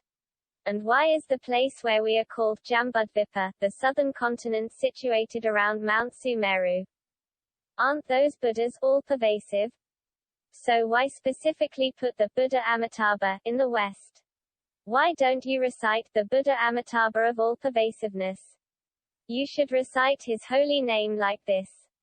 Why is he called the Saint of the West?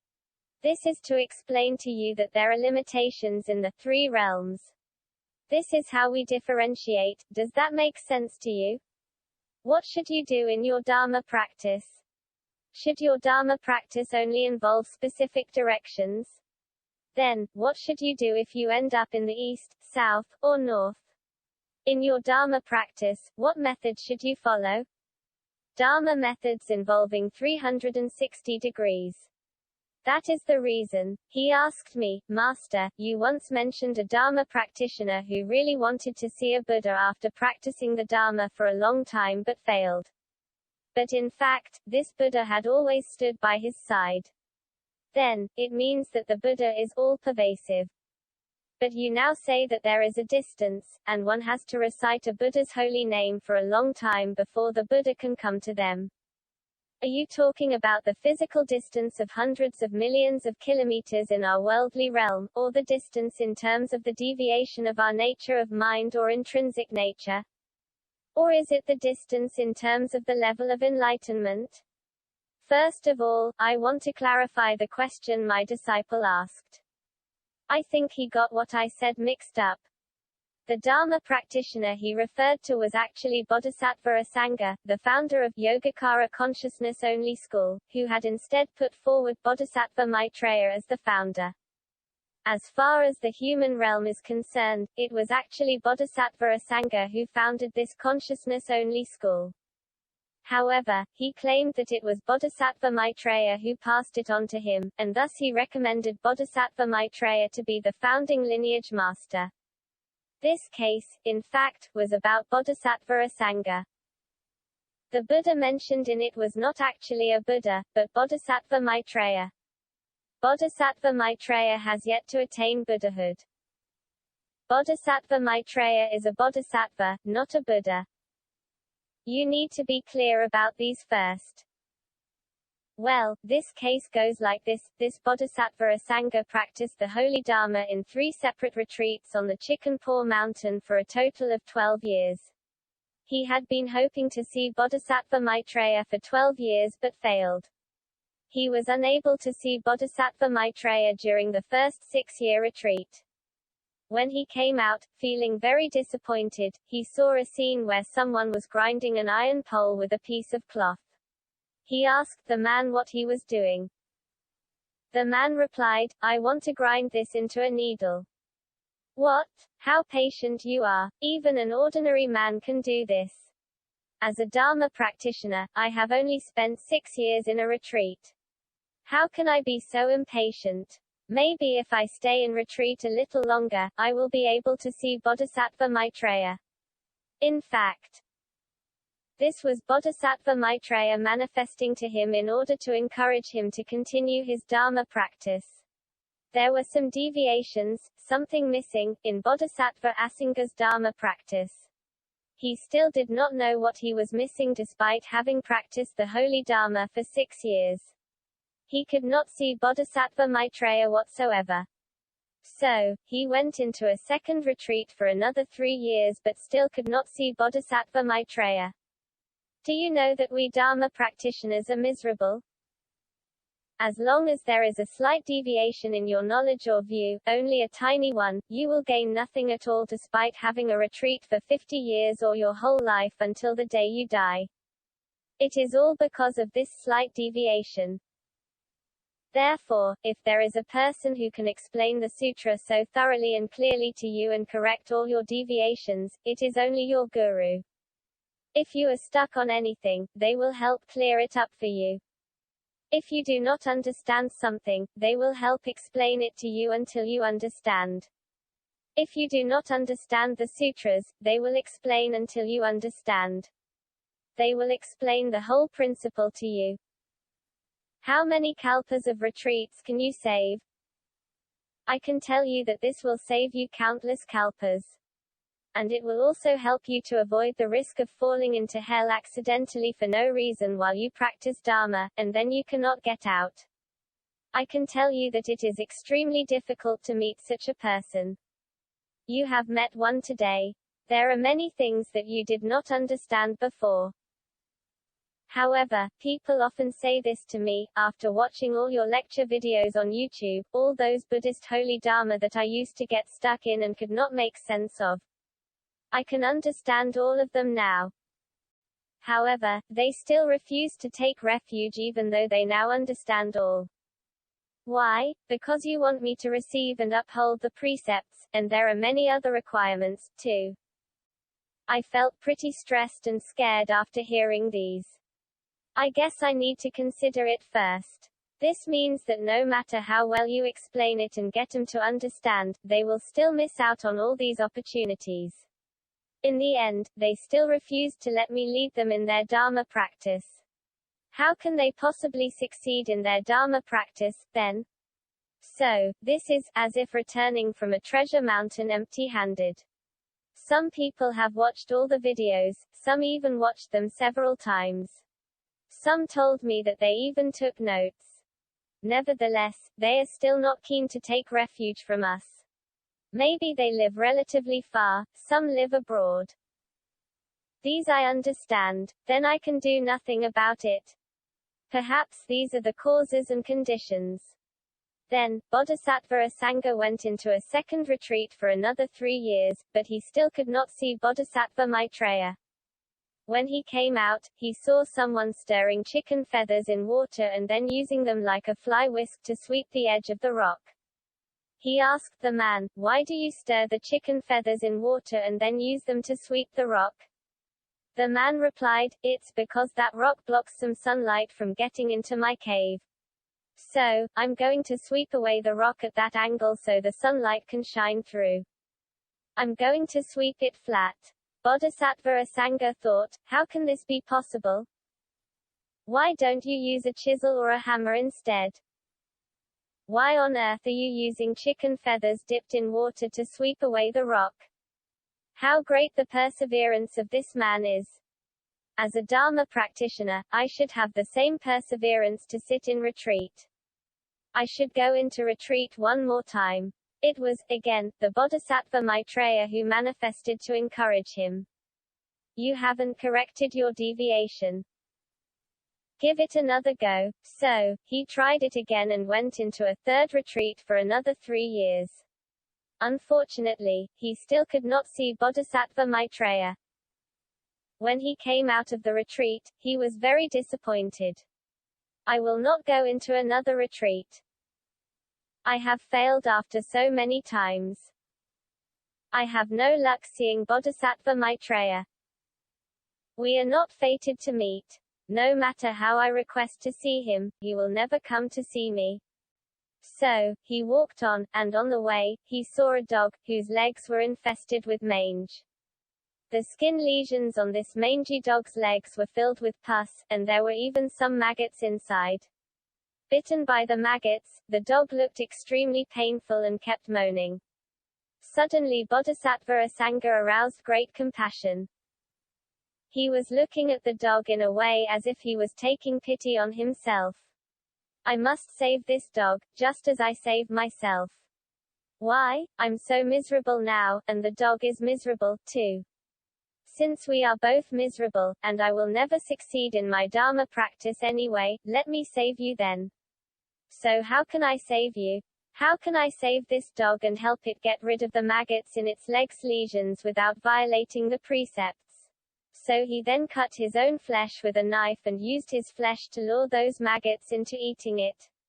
This way, all the maggots crawled out of the dog's leg lesions and moved towards the piece of meat he cut out instead. As such, not only did he avoid the killing of sentient beings, but he also managed to save this dog. In addition, he used his own mouth to suck out the pus and blood from the dog's leg lesions. He did so to save the dog. When he was done saving the dog, he instantly saw Bodhisattva Maitreya standing right in front of him as soon as he looked up. He exclaimed, "Blimey, I've finally met you. Do you know that I went into retreats for 12 years just to see you? How could you only come to see me now?" Bodhisattva Maitreya replied, "I've been here for a long time. I've been standing by your side. And I used to be sitting on your right shoulder a lot of the time when I came. This is because all Dharma practitioners must visualize our gurus, Buddhas or Bodhisattvas to be sitting on our right shoulders. This way, when we are walking, it is as if we are circumambulating these Buddhas in a clockwise fashion, which is equivalent to making offerings to them." Bodhisattva Maitreya said to Bodhisattva Asanga, "I've been sitting on your right shoulder. When you walked along in the market, everyone saw me as a mangy dog, not a bodhisattva. All this while, only one elderly lady recognized me as Bodhisattva Maitreya. This was due to her extraordinary compassion and intrinsic awareness that she was able to see me. So, how about you and the rest? None of you could recognize me. Of course, including Bodhisattva Asanga. Having practiced the holy Dharma for such a long time, you still failed to see me. I've been sitting over there." Bodhisattva Maitreya then said, "The reason why you could not see me was that your karmic obscurations were heavy, and your aspirations weren't sincere enough." Bodhisattva Asanga said, "My aspirations weren't sincere enough. I went into retreats for a total of 12 years. How sincere that was. And you said my aspirations weren't sincere enough." Bodhisattva Maitreya then said, "It's because your compassion was not enough. Do you know that practicing compassion can help induce your bodhicitta, which is your intrinsic awareness? You can only see me with your intrinsic awareness. If you lack intrinsic awareness, or your intrinsic awareness fails to visualize and reflect due to the lack of crystal clarity, you won't be able to see me." None of them could see me because of their lack of intrinsic awareness. Only that old lady's intrinsic awareness was high enough to see me.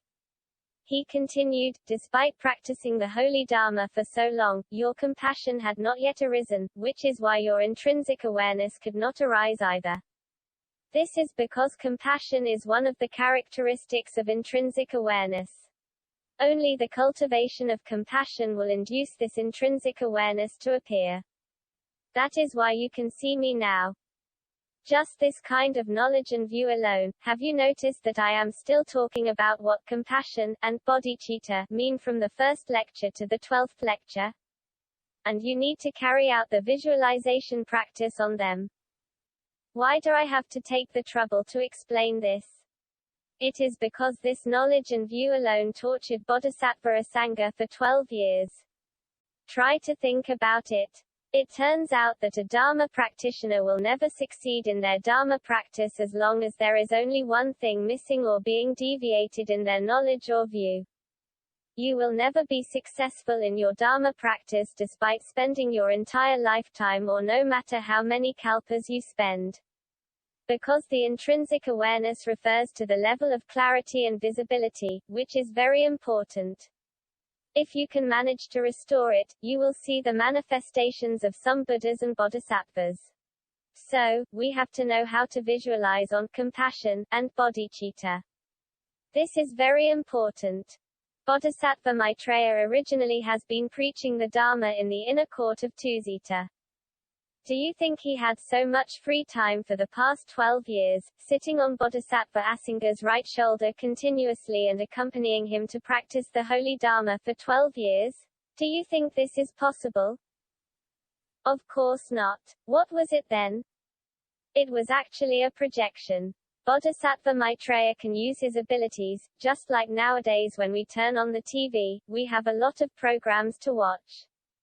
Why can you see those images on TV? They could be far away, such as a drama shot in France. Why can you see it? It is a projection, just a technology. Bodhisattva Maitreya has this kind of technology and ability in the inner court of Tusita of the heavenly realm. He can project an image for you to see. So, he could turn on the TV and see why you failed again in your retreats and could not make it after 12 years. Okay, I will come down to see you. Had he been standing by Bodhisattva Asanga's side for 12 years? Not really. He only said so, telling Bodhisattva Asanga that he had been by his side for 12 years. He meant that he had been paying attention to him for 12 years.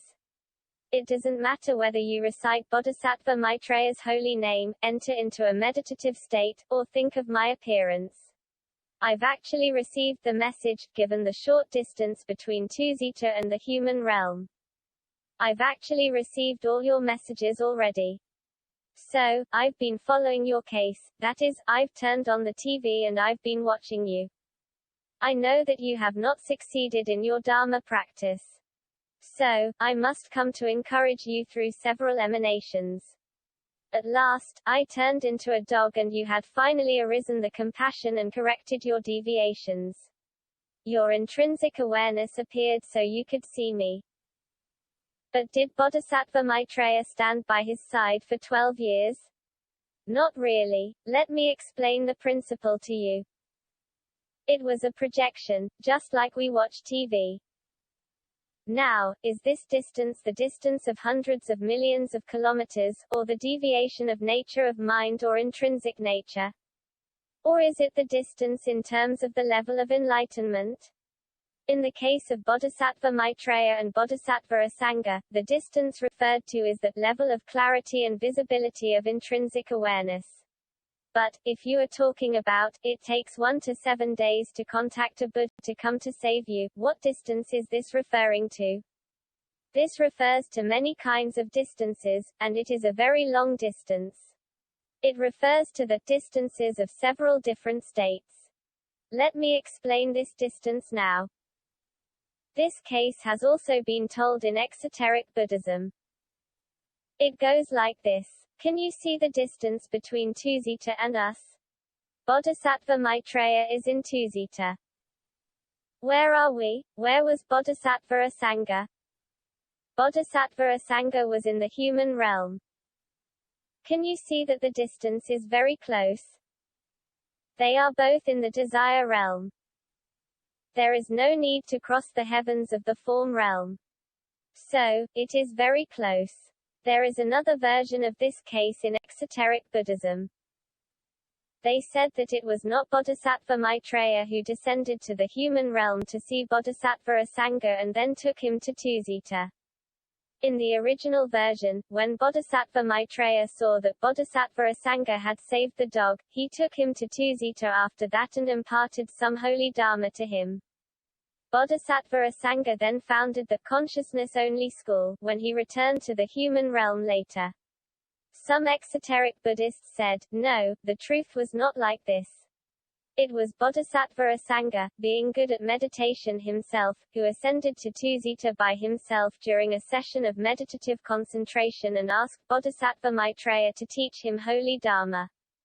Then he returned to the human realm and founded the consciousness-only school. That is the truth. So, which version is the correct one? I will now tell you some theories behind it.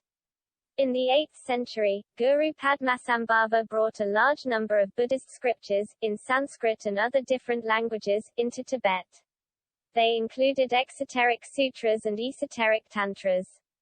When Atisa Dipamkara, a very famous Dharma practitioner, arrived in Tibet in the 10th century and visited the library of the Samye monastery, he saw an enormous volume of Buddhist scriptures in Indian Sanskrit and other languages. This even included many lost scriptures, which were still found in that library. He was thus very surprised and thrilled. These scriptures could no longer be found in India, but they appeared in Tibet. He could not help but praise and rejoice at the great merits of Guru Padmasambhava. This tells you one historical fact. The case of Bodhisattva Maitreya and Bodhisattva Asanga, described by esoteric Buddhism, was based on some records of sutras and tantras. This is because people in the old days in India used to record whatever happened to great Dharma practitioners. Sometimes biographies would be passed down, either those great Dharma practitioners' autobiographies or some biographies written by others for them. These were all documented. Simply speaking, the cases of these great Dharma practitioners were all well documented. Why does Tibet have these records? There were many lost scriptures preserved at the time. Do you know that the number of Buddhist sutras in China is very small? It was only a tiny sliver of those being passed down by Lord Buddha Shakyamuni in India before, which were then translated into Sanskrit, and then translated from Sanskrit into our Chinese. The ancient Chinese. This was how the sutras were passed on. But the proportion of that number is very small. Therefore, many cases told by esoteric Buddhism are based on their biographies or autobiographies, so the reliability is much higher. They are not fabricated. There are no records of these scriptures in exoteric Buddhism, so they made up some facts. Bodhisattva Asanga ascended to Tusita all by himself. Did he have such a high level of meditational power to go up there by himself? He would not have to request to see Bodhisattva Maitreya if he had it. He would be guaranteed to get there had he died. He would not even need to practice the holy Dharma because he would have already guaranteed that he could get to Tusita on his own. He could already get there before he was even dead, which means he would definitely be able to get there, right? So, the accuracy of this version told by exoteric Buddhists is very low. Let me put it this way, its credibility is pretty low. Therefore, sometimes our Dharma practice is like this. If you have errors or deviations in your knowledge and view, or you cannot figure it out, no matter how long you have been practicing the holy Dharma or how many years you have been in a retreat, you will only make slight progress, and you may even lose your confidence and retrogress. So, this is the difference between compassion and bodhicitta. If your knowledge and view are correct, you will know that compassion is one of the characteristics of bodhicitta. If your practice of intrinsic awareness is not up to par, not knowing how to go about practicing it, or if you fail to arouse the bodhicitta, no matter how hard you have tried to sit for meditation. Where do you start in your Dharma practice? Compassion. If you start off with compassion, it turns out that you do not even need to sit for meditation. When did you see Bodhisattva Asanga, while sucking out the pus and blood for the dog, needed to enter into a meditative state first before opening his eyes to see Bodhisattva Maitreya? No, he saw him the moment he looked up. This tells us that if we do not practice this intrinsic awareness, or perfect enlightenment, using our meditational power, what can we use? Compassion. We have already explained this from the very beginning in the first lecture. But this was not the case for Bodhisattva Asanga, who practiced using his meditational power, so he went into retreats for 12 years. He attempted to meet Bodhisattva Maitreya by means of entering into a meditative state but failed. So, he was unable to enter Tusita. He could not enter Tusita due to insufficient meditational power, and so he could not meet Bodhisattva Maitreya. Is it so difficult by using meditational power? Yes, it is. It seems that it is much easier to enter Tusita by using compassion. Exactly. This is the shortcut. The case shows you that this shortcut works. Therefore, it will be a tremendous help to our Dharma practice if there is a guru with correct knowledge and view who is able to explain the holy Dharma clearly and thoroughly. The help will be far greater than the hundreds of millions of kalpas you have put into Dharma practice. Well, the disciple asked this question, what distance do you mean when you say one has to recite Buddha's holy names for 1 to 7 days? As I said, it refers to the distances of several different states. I will now explain to you what kinds of distances these are. The first one is the distance in terms of levels. What is called the distance in terms of levels? The level of meditational power. That is, Bodhisattva Asanga was in the human realm. The level of your Dharma practice is way below that of Bodhisattva Asanga. How can you have time to go into retreats for 12 years like Bodhisattva Asanga? You certainly cannot. You are in the human realm, and you wish to recite Namo Buddha Amitabha, trying to use the speed of sound. As said before, the sound is a material substance. And you are using the speed of sound in an attempt to enter into the Ekanistha, where there are hardly any material substances left, to notify Buddha Amitabha, please come quickly to save me. I will be dead soon. I don't know which realm I'll fall into after death. Hurry and save me. What distance is this? Let us talk about the distance in terms of the level of meditational power first. Do you have such meditational power? That is why he said, I'm afraid that you have to maintain a certain minimum level of meditational power to be able to notify me. It means, you have to maintain such a high level of meditational power that can last for 1 to 7 days, without any disturbance of thoughts and inversion of the mind. Before you can reach out to me. So, I can tell you that the interpretation of this passage in the Sutra on the Buddha Amitabha is absolutely correct. This is because it is in full compliance with the operation of the law of nature, the law of causes and effects, and Lord Buddha Shakyamuni's revelations. It conforms to all Dharma judgments of right or wrong. Hence, this paragraph of the sutra is undoubtedly true, without lying to you. I, too, agree that this paragraph is correct. As you know, the Buddhist sutras have been tampered with to bits and pieces. So, which part is right and which part is wrong? I can tell you that this paragraph is correct. It really requires such a high level of meditational power that can last for 1 to 7 days to make contact with the Buddha. It is the level of meditational power. In terms of the level of structure, the human realm structure is very coarse, while the material structure of the Ekanistha is much finer. The structural level of the two is very different. So, you must have meditational power that can last for 1 to 7 days. So, we must have such knowledge and view. Otherwise, you will never understand just by reading the sutras and studying cases. You will never understand. You will always think that you can refute them. Well, the Dharma practice method is indeed very important.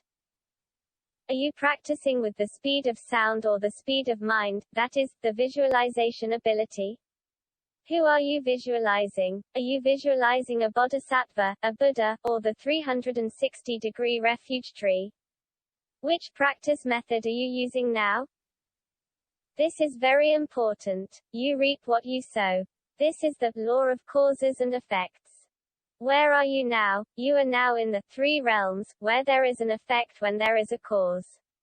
You will get a certain result by using a certain Dharma practice method. Whether you will succeed or fail, it all boils down to the Dharma practice method you use.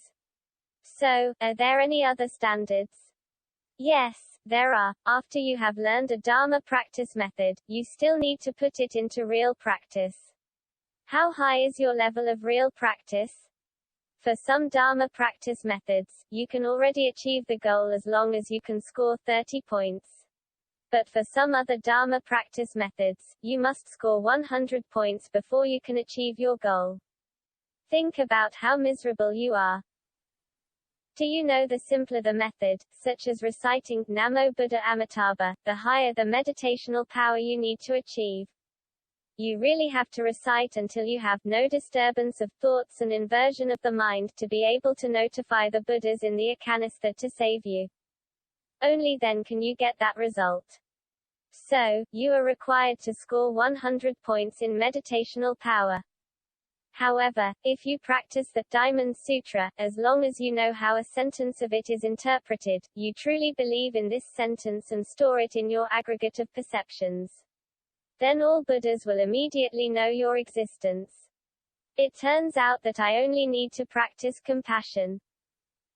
Once my compassion was truly aroused, I could already see Bodhisattva Maitreya right away when I looked up without the need to enter into a meditative state first. That is, it can be achieved without the need for a high level of meditational power. How many points do I need to score in practice?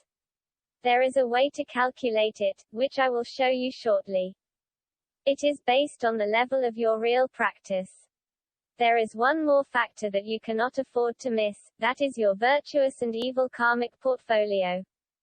It turns out that how much virtuous and evil karma you have in your karmic portfolio will absolutely affect your success rate. So, you must be aware that these couple factors will determine your success or failure. Distance is just one of them. What is the second type of distance? It is the distance in terms of azimuth. The actual distance in terms of azimuth refers to Buddha Amitabha being in the west. Where are you? In the south. The actual distance between the two of you is 90 degrees, which is an extremely long distance as far as the three realms are concerned. This is called the actual distance in terms of azimuth. And this also includes the actual distance in terms of being near or far. The third is the distance in terms of intrinsic awareness, which is the difference in terms of the deviation of the nature of mind or the mind's level of clarity. That is, when your intrinsic awareness is on the low side, you cannot see Bodhisattva Maitreya. This is because your intrinsic awareness, or its level of clarity, is low. Now I am answering my disciples' question on what distance means. In our Dharma practice, there are many kinds of distance when it comes to achieving our goals. You must recognize that there are three kinds of distance. You need to know what kind of Dharma practice methods you should choose, what level you have to reach in each method, and what kind of results you will obtain. So, if you do not know these distances, you will not know how to choose. Now, let us have a look. Why is your virtuous and evil karmic portfolio so important? The virtuous and evil karma is the decisive factor, no matter what method you have chosen. Why? This is because all Buddhas, including Lord Buddha Shakyamuni, are still subject to the law of causes and effects even after attaining Buddhahood. Not to mention you have not attained Buddhahood. You are not even a bodhisattva yet, for you have not received the bodhisattva precepts. How can you be considered a bodhisattva? As such, your virtuous and evil karmic portfolio becomes the decisive factor in your success or failure. So, if you have a lot of evil karma, and your Dharma practice method is one of those simple methods, I can tell you that your failure rate is very high. So, what kind of methods can we use to help us? There are 3 elements in your Dharma practice that are very important. You cannot miss any one of them. However, we can calculate the scores and see how many points you need to score in each method. Let us do the math. It might be still okay to have lower scores in some of the elements. What are the 3 elements? They are precepts, meditational power, and wisdom. So what method do you use? I am now reciting Namo Buddha Amitabha. I am reciting the Buddha's holy name without doing visualization. I am using the speed of sound now. Then let us take a look at what goals you have set. Where is your goal? Is your goal set in the Dharma realm, or the 3 realms? It is in the 3 realms. Which Buddha or Bodhisattva are you trying to make contact with to save you? You are making contact with the Ekanistha, the highest level heaven of the form realm, within the 3 realms. It is very far. Yes, it is indeed. Secondly, the meditational power you need depends on the Dharma practice method you use. The method you use will determine how much meditational power you will require to reach your goal. The simpler your Dharma practice method is, the higher requirement for your meditational power will be. This is how you calculate using this formula. This is the formula for our success rate. Keep this formula in mind, and you will know how to judge it later. You will find that you have visited all the Dharma centers in Hong Kong and learned all the Dharma methods from different sects. But which method should you follow? Which sect and which guru should you follow in your Dharma practice? With this success rate formula, you will work out the answer. Now I am teaching you how to calculate. You are trying to make contact with Buddha Amitabha, one of the 3 saints of the West. Your goal is Ekanistha, the highest of the heavens of the form realm, within the 3 realms. You are relying on the speed of sound, which is the simplest and the slowest. It is almost impossible for one to enter the Ekanistha by the speed of sound, but you insist on using it. Then, what else can you rely on if you do not rely on meditational power? That is to say, if you use this formula to calculate it, the requirement for your meditational power will be very high. Who said this? It is said in the Sutra on the Buddha Amitabha. Read these words carefully. It is very important to you. The Lord Buddha said this to Sariputra, one of his disciples. One cannot be reborn in that pure land if they lack good roots, virtuous merits, causes and conditions. He said, keep in mind that if you wish to be reborn in the Western land of extreme bliss, you cannot be short of these, not even a little. What can you not be short of? You should remember these 3 things. You must have good roots. You must have virtuous merits, and the causes and conditions must be met. What are these? Before practicing the method taught in the next paragraph, you must have these 3 things first. The next paragraph is about the method. The method requires you to recite the Buddha's holy name for 1 to 7 days without any disturbance of thoughts and inversion of the mind. Only then can you see Buddha Amitabha not go to the Western land of extreme bliss, but see Buddha Amitabha coming to pick you up. You only can see him coming to pick you up, and whether you can go to the Western land of extreme bliss is still a long way off. I will explain this to you shortly. How important are these 3 things? It turns out that you must have all these 3 things before you can succeed by using the method taught in the following paragraphs. If not, you will not succeed. What is a good root? The good root is your compassion. Is there a method you can use to maintain your good roots? There is a way, which will be taught shortly. Let us talk about the causes and conditions first. What are the causes and conditions? It turns out that the timing, causes and conditions at that time must be sufficiently matched to determine your success or failure. Isn't it that I will definitely succeed as long as I can recite Namo Buddha Amitabha for 1 to 7 days without any disturbance of thoughts? Of course not. There are some other conditional factors, good roots, and virtuous merits. The most difficult to come by are the causes and conditions. Let me give you an example and you will understand immediately. Suppose I am dead now, and I am now reciting Namo Buddha Amitabha to make contact with Buddha Amitabha. And then here he is. Say it was not Buddha Amitabha who came to pick you up, but Bodhisattva Avalokitesvara, or Bodhisattva Mahasthamaprapta, or his retinues, or some Dharma protectors who came instead. Anyhow, someone has come to pick you up. Let us assume someone is coming now. A Buddha or a Bodhisattva is coming to pick you up. Guess who else will come to pick you up? It is your karmic creditors. What are they here for?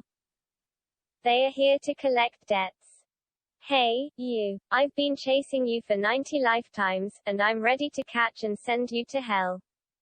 Otherwise, how can you pay off my debt? What? These Buddhas and Bodhisattvas are coming to save you? Buddha, you are now coming to escort this person to the Buddha's pure land. Are you serious? Do you know that he killed this relative of mine and did these bad karmas? Let me list them all for you. Then, the next karmic creditor also said, yeah, he not only owed him. He also owed me. Following that, 10 other karmic creditors nearby also protested in unison, yeah. In one of his past lives, he also did so and so. Buddha, are you serious? He has only recited Namo Buddha Amitabha without paying back us any debts yet, and you are already here to save him. How can you treat us like this? How can you be so unfair? How can all evil karma be eliminated just by reciting the Buddha's holy names? And he can already go and enjoy a happy life from now? And since I didn't recite your holy name, so you won't come to save me and take me to enjoy a happy life? Are you Buddhas so non-compliant with the law of causes and effects?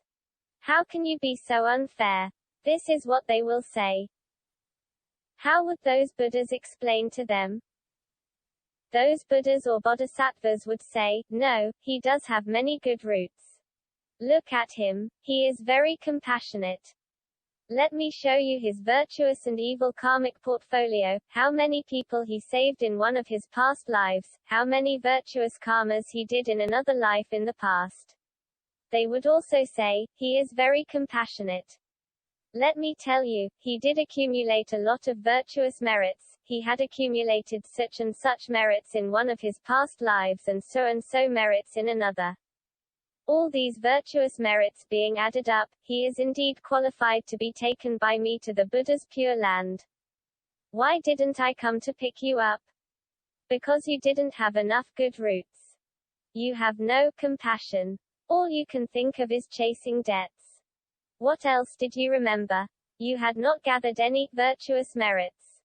I've seen your virtuous and evil karmic portfolio. You really don't have many virtuous merits, not as many as his, which is why I'm here to pick him up. So, what would these karmic creditors say? Okay, we'll let him go. What you say makes sense. In other words, I just told you the truth. Would these Buddhas and Bodhisattvas have the causes and conditions to take you to the Western land of extreme bliss? Even if you have committed many evil karmas and have neither good roots nor virtuous merits? Of course not. This sutra has made it very clear that these cannot be lacking, not even lacking a little. Why? As a Buddha or a Bodhisattva, you are so powerful. You are here already, yet you can't save me? As long as you are willing to put in a little effort, you can definitely save us. Why do I still need to have so many good roots and virtuous merits? Am I not sincere enough by reciting Namo Buddha Amitabha non-stop for 1 to 7 days without any disturbance of thoughts? Why not bestow some merits upon me and come save me? I'm sorry, you have to gain those merits on your own. There is no way I can bestow them upon you. I have to give justifications to your karmic creditors. When you have very few virtuous merits, there is no way I can refute them. If I can't win them over, you won't have the cause and condition. Without this cause and condition, I wouldn't be able to take you away even if I'm here already. I'm so sorry. Let's wait until your next life. You'd better repay some debts first and wait for us to save you in the next life. And then they are gone. This is the truth. It is really like this. I am not lying to you. Think about it seriously, wouldn't that be the case? So, when you practice the Holy Dharma, do you only need to know the practice methods? Do you only need to know how to visualize? Of course not. You must have compassion and do a lot of things. The following paragraph of the sutra is to explain the method. Therefore, some people will always miss a few words when reading the sutras. Because of missing these 7 words, you will always fail to understand. You will never succeed in your Dharma practice. How can we maintain the good roots? I can tell you that it is by precepts. The precepts are specifically to protect people's good roots. They tell you what you can do and what you cannot do. They can protect your good roots by telling you what you can do, so that you will not damage your good roots. As for virtuous merits, the precepts will also tell you that you must do the 6 paramitas and all 84,000 heaps of dharmas. You must not be lazy and not do them. It is also stipulated that you must plant all your virtuous merits, large or small. These are the precepts that exoteric Buddhists have to observe. For esoteric Buddhists, there must also be a guru.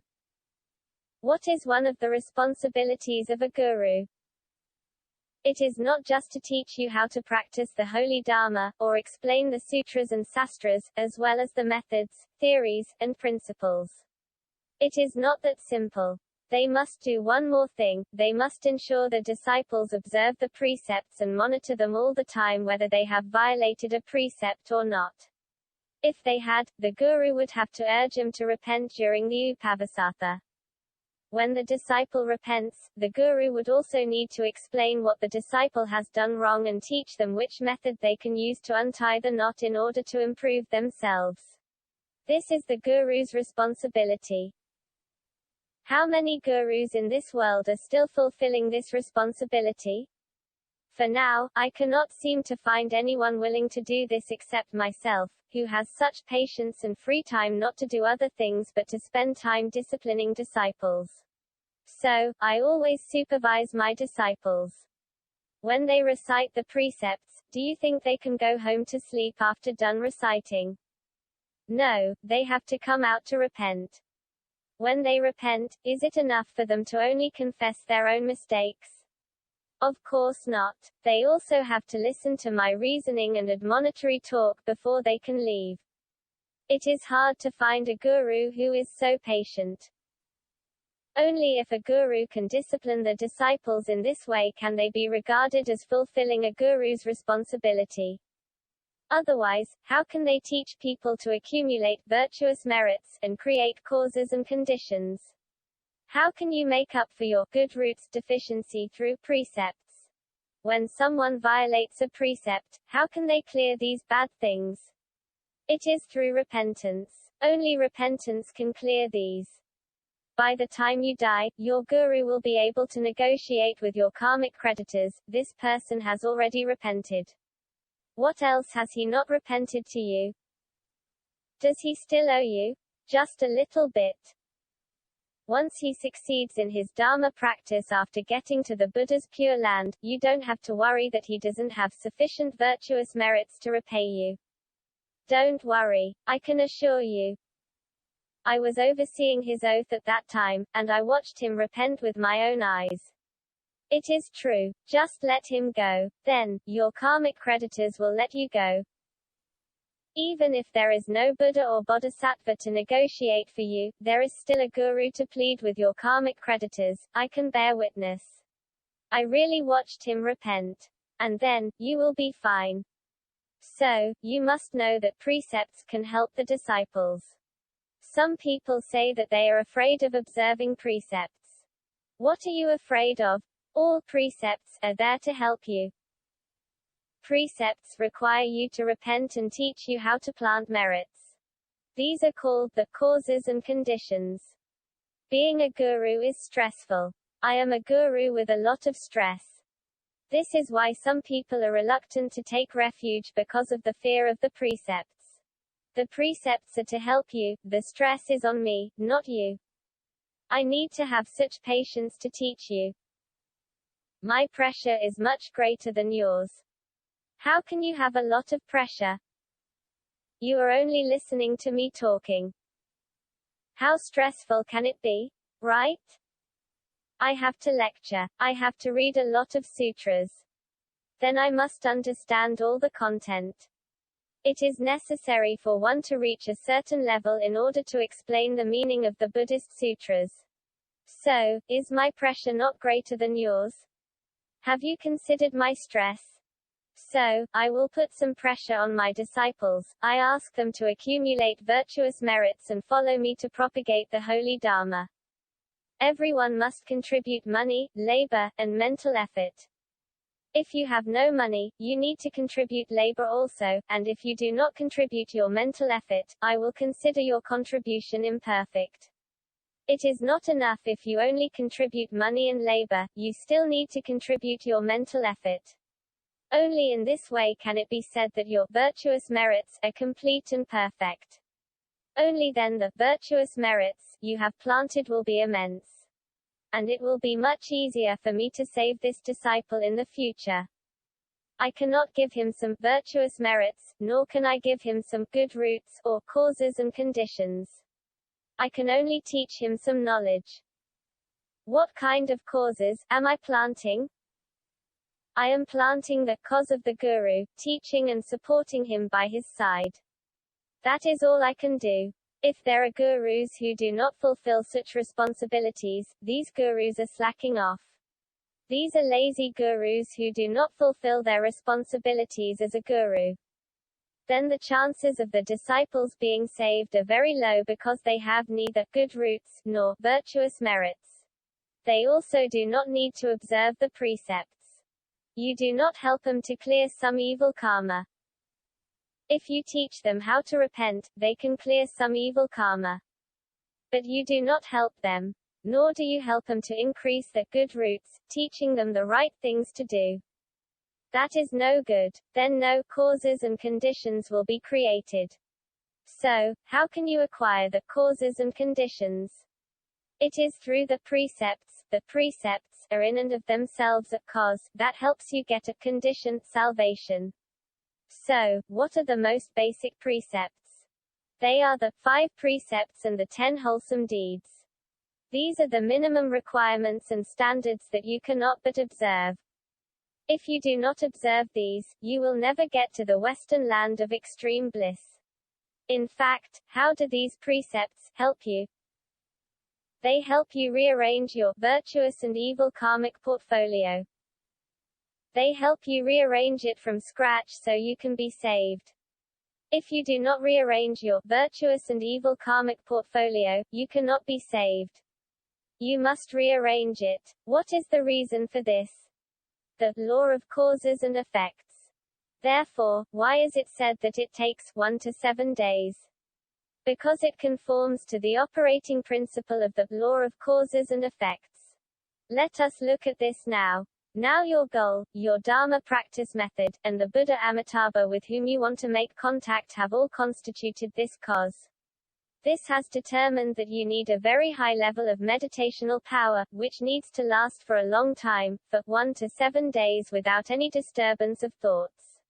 This illustrates the requirement for meditational power. As I have said before, 3 conditions are required: precepts, meditational power, wisdom. If you wish to use this method, needless to say, you need a very high level of meditational power. Among the 3 elements, the requirement for meditational power is very high. This is said by the Sutra on the Buddha Amitabha, not me. What about the requirement for precepts? It only requires you to have good roots, virtuous merits, causes and conditions. As I have said before, you must observe the 5 precepts and the 10 wholesome deeds, which are the lowest requirement.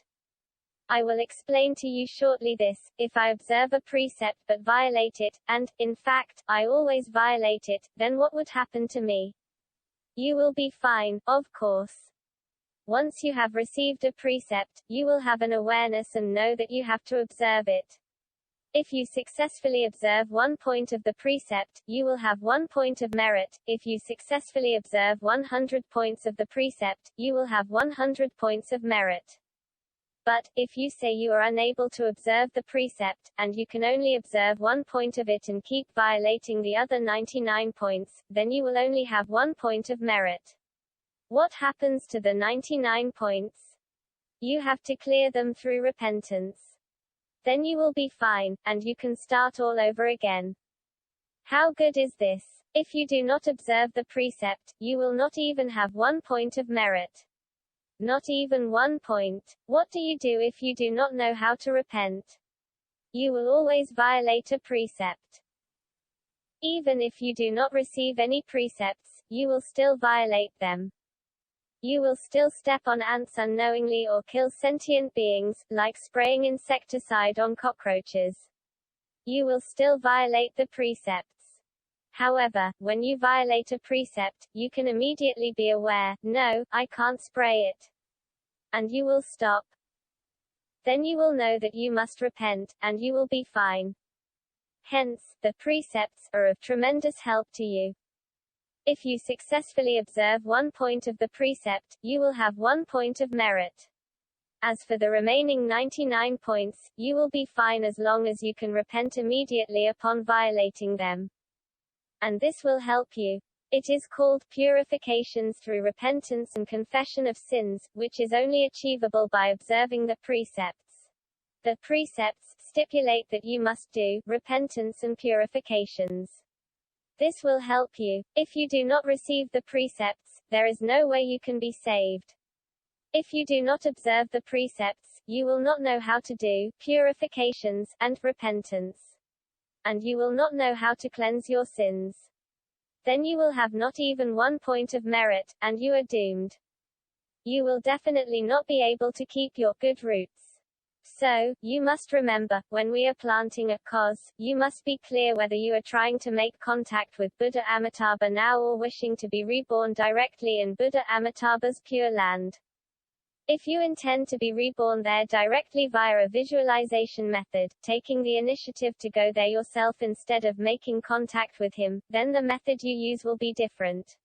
So, the first cause you planted is already different whether you make a phone call to contact and inform him that you are in trouble or go directly to his door by car. The second cause you planted is, are you thinking of making contact with the Akanistha, the highest of the heavens of the form realm, within the 3 realms, or the lower one? The third is the method you use. Do you use the speed of the sound, the simplest method, or the one with visualization practice? These are for you to decide as to what causes you wish to plant.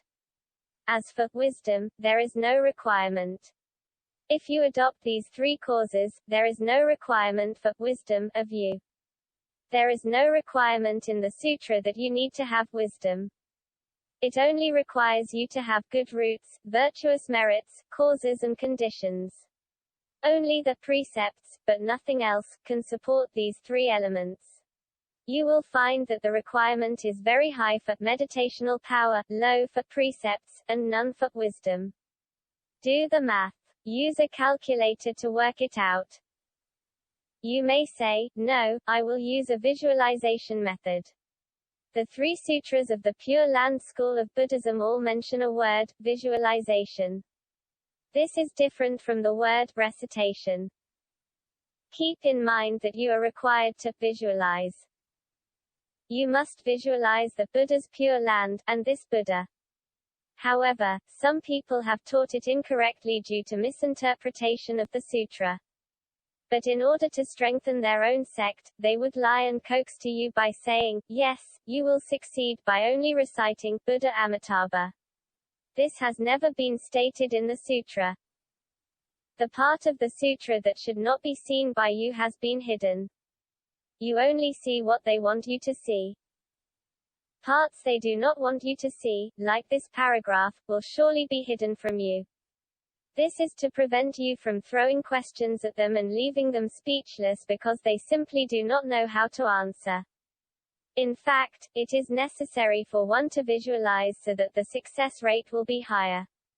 Why? Because if you use the visualization method, you are using the speed of mind, which is much faster. One can directly enter into the ekanistha through the speed of mind. The speed of mind is not subject to obstacles of material substances. Well, the esoteric Buddhism employs the visualization method. So, you must remember this statement: one cannot be reborn in that pure land if they lack good roots, virtuous merits, causes and conditions. Keep this statement in mind. It requires meditational power, precepts, and wisdom. Let us have a look. If you have no wisdom and score low in precepts, how are you going to deal with it? You will need to have high meditational power, as simple as that. If the method you use is the simplest and slowest, the speed of sound, what would your success rate be? Although it is on the low side, there are still some opportunities, depending on your karma. Have I not introduced good roots, virtuous merits, causes and conditions earlier? These are your virtuous and evil karmic portfolio. That is, if your virtuous and evil karmic portfolio is good. There may be still some volunteers from the spiritual realm who are touched by you and come to help you negotiate with your karmic creditors. They will have a chance to rescue you successfully. In that case, the success rate does not depend on your ability to make contact with those Buddhas in ekanistha to save you. It depends on you making contact with those volunteers who are closest to you in the spiritual realm, where the speed of sound can reach. They are Buddhists drifting in the spiritual realm who are somewhat capable, or those who are in the realm of hungry ghosts but belong to great ghost kings with certain abilities. You will be able to make contact with these beings, who will come to save you. Where will they take you to after saving you, then? Not to the heavenly realms. They can only protect you from danger, and at most save you from falling into the 3 lower realms, which are the realms of animals, hungry ghosts, and hells. Where can they take you to? They can only take you to the best places in the spiritual realm to the best of their abilities. It is like if you live in Hong Kong now, they will ensure you do not fall into hell and take you to, depending on their abilities, to Sham Shui Po or somewhere in Kowloon. It depends on where the volunteer is based, and you will be taken to that place. Then, whether the place or the environment is of good or bad quality depends on your causes and conditions as well as karma, and therefore which volunteer you will meet. If the volunteer is good, it means your causes and conditions as well as karma are good, and you have enough virtuous merits to meet him or her who will take you to a better place. This is the situation. There are 4 kinds of powers in the 3 realms that are inconceivable. The first is called the inconceivable power of karma, the second is called the inconceivable power of meditation. The third is called the inconceivable power of the mantras, the fourth is called the inconceivable power of aspirations. I can tell you what you need to be most careful of is the power of karma. The reason why the sutra urges you to pay attention to these 3 elements is that they all involve karma. That is, the good roots, virtuous merits, causes and conditions are all related to karma. Remember my words, supernatural powers are no match for the power of karma. Even if you know a friend here, who has mighty supernatural powers and knows how to communicate with ghosts, do not believe in him. You had better believe in Buddhist sutras. Even the Buddha's power of Lord Buddha Shakyamuni was no match for karma. As I said to you before, the Lord Buddha could also get ill, and he could not save his country. This is because the power of karma is inconceivable. As for the power of meditation, power of the mantras, and power of aspirations, you may say, my Dharma practice is excellent. I do very well in sitting for meditation. I don't know how many hundreds of millions of times I've chanted mantras. I've been chanting mantras every day, I can tell you. Besides, I've made a lot of wishes. I have all these three inconceivable powers. Think about this, if these three inconceivable powers are combined, will they be a match for the power of karma? No, I can tell you. Apart from seeing if you are capable of gathering all these three powers, it also depends on whether you can keep your precepts well. This is because they all rely on precepts to adjust your karmic portfolio. Only then will you have an opportunity to succeed. All your power of meditation, power of the mantras, and power of aspirations are dependent on the precepts. Other religions also have precepts, such as the 10 Commandments. In Buddhism, the 5 precepts and the 10 wholesome deeds are the minimum requirements. Some other religions have no precepts, but they excel in entering into a meditative state. Then they will have to adhere on their own to some behaviors that reduce desires. If they are able to reduce the desires and have high level of meditational power, they can then change their own virtuous and evil karmic portfolios. That is, they will not have so much greed, hatred, and ignorance. As such, they will not commit a lot of evil karma. Then, they can enter into certain heavenly realms, but only those low-level heavenly realms, not the higher ones. Why? This is because they lack some conditions, such as wisdom, and precepts. There will be a lot of things missing without the support of these. So, they are unable to get to the high-level, heavenly realms, and can only go to the low-level, heavenly realms. If they have none of these aspects but only meditational power, not even having the desire-reducing behaviors, they will not be successful. You may ask if they can get to the heavens of the desire realm. It is easier to get to the heavens of the desire realm if you have a high level of meditational power. You still have desires, but if you manage to reduce them a little, at least you will not commit so much evil karma. And there will not be too many karmic creditors in your virtuous and evil karmic portfolio. Then, you will have a chance. These are all subject to the law of causes and effects within the 3 realms. So, you have to do the math. If you have no wisdom, and you only observe the precepts to the medium level, then your meditational power also only needs to be at a medium level. That is, you can succeed without the need for such a high level of meditational power that lasts for 1 to 7 days. Your success rate will be even higher than the previous one if the method you use is the simplest and slowest, the speed of sound. Suppose your wisdom is very low but not completely absent, for you are willing to read the Buddhist sutras and listen to the Diamond Sutra. In that case, you still have a little wisdom, but at a low level. You observe the precepts to the medium level. Then, you will only require a medium level of meditational power to succeed. If you use the simplest and slowest method, the speed of sound, your success rate will be even higher than the previous one.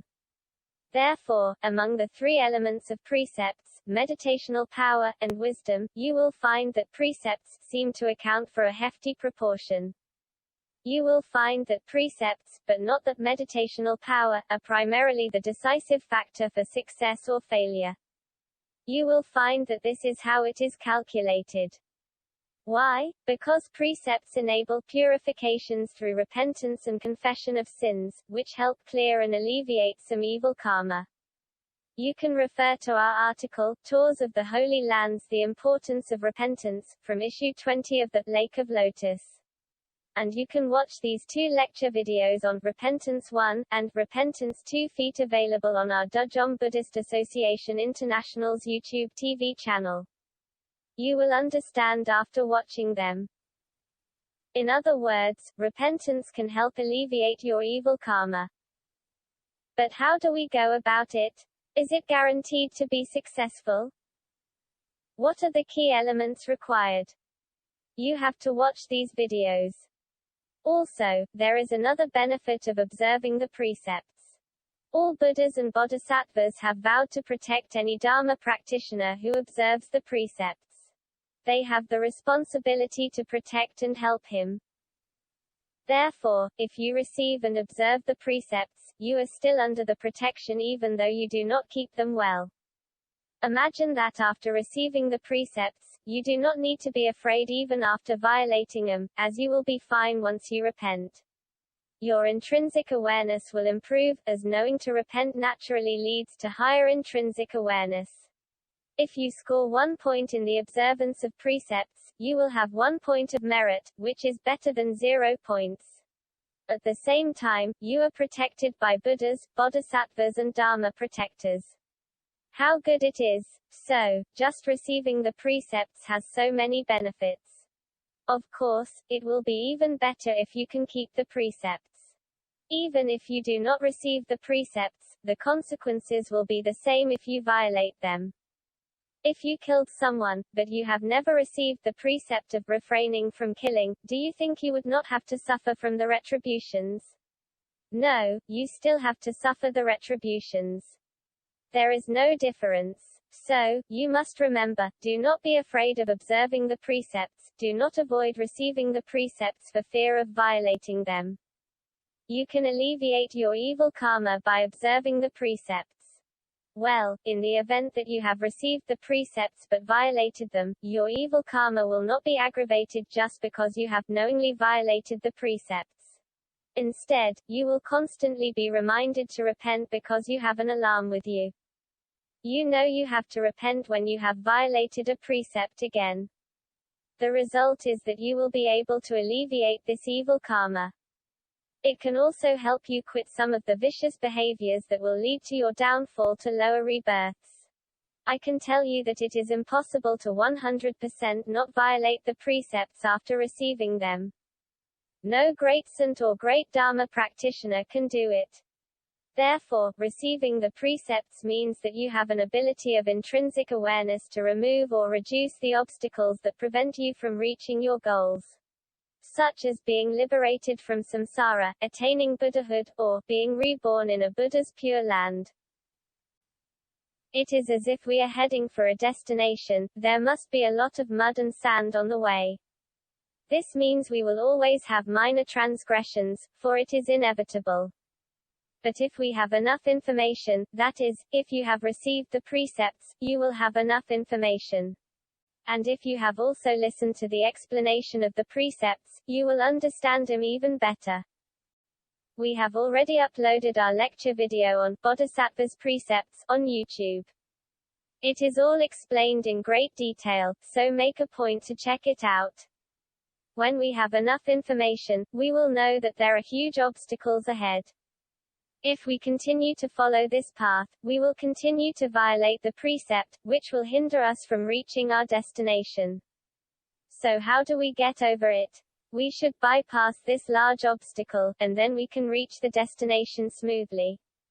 We will know that we have to make a detour and that we should not violate these precepts. This also means that if we violate a major precept, we will know to repent quickly so that we can remove this obstacle and move on. Hence, it is not important if there is a lot of mud and sand on the way. This is the true meaning of violation of the precepts after receiving them. In other words, you do not need to be so afraid of violating a precept. Instead, you need to train your intrinsic awareness. Receiving the precepts is a tremendous auxiliary force to assist us in reaching our goals along the path of our Dharma practice. It is also an important element to enhance our ability to practice the holy Dharma.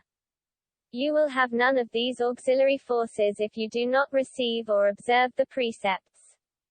Then, it is virtually impossible for you to reach your destination. Do not worry that you will lose the auxiliary forces if you violate a precept. Repent as soon as you have violated a precept. It will become an auxiliary force after you have repented. There are so-called blessings of Buddha's power. Some may say, all I need to do is recite this Buddha's holy name, have enough meditational power, and wait for the Buddha to come to save me. Isn't it? He already has great power. Why should I have the ability? As I have explained before, this will not work. The so-called blessings of Buddha's power only mean that when the Buddhas arrive, they will rearrange the virtuous and evil karmic portfolios of the sentient beings who seek help. For example, you are very ill from cancer and asking for blessings of a Buddha. This Buddha will not be able to bestow upon you any virtuous merits.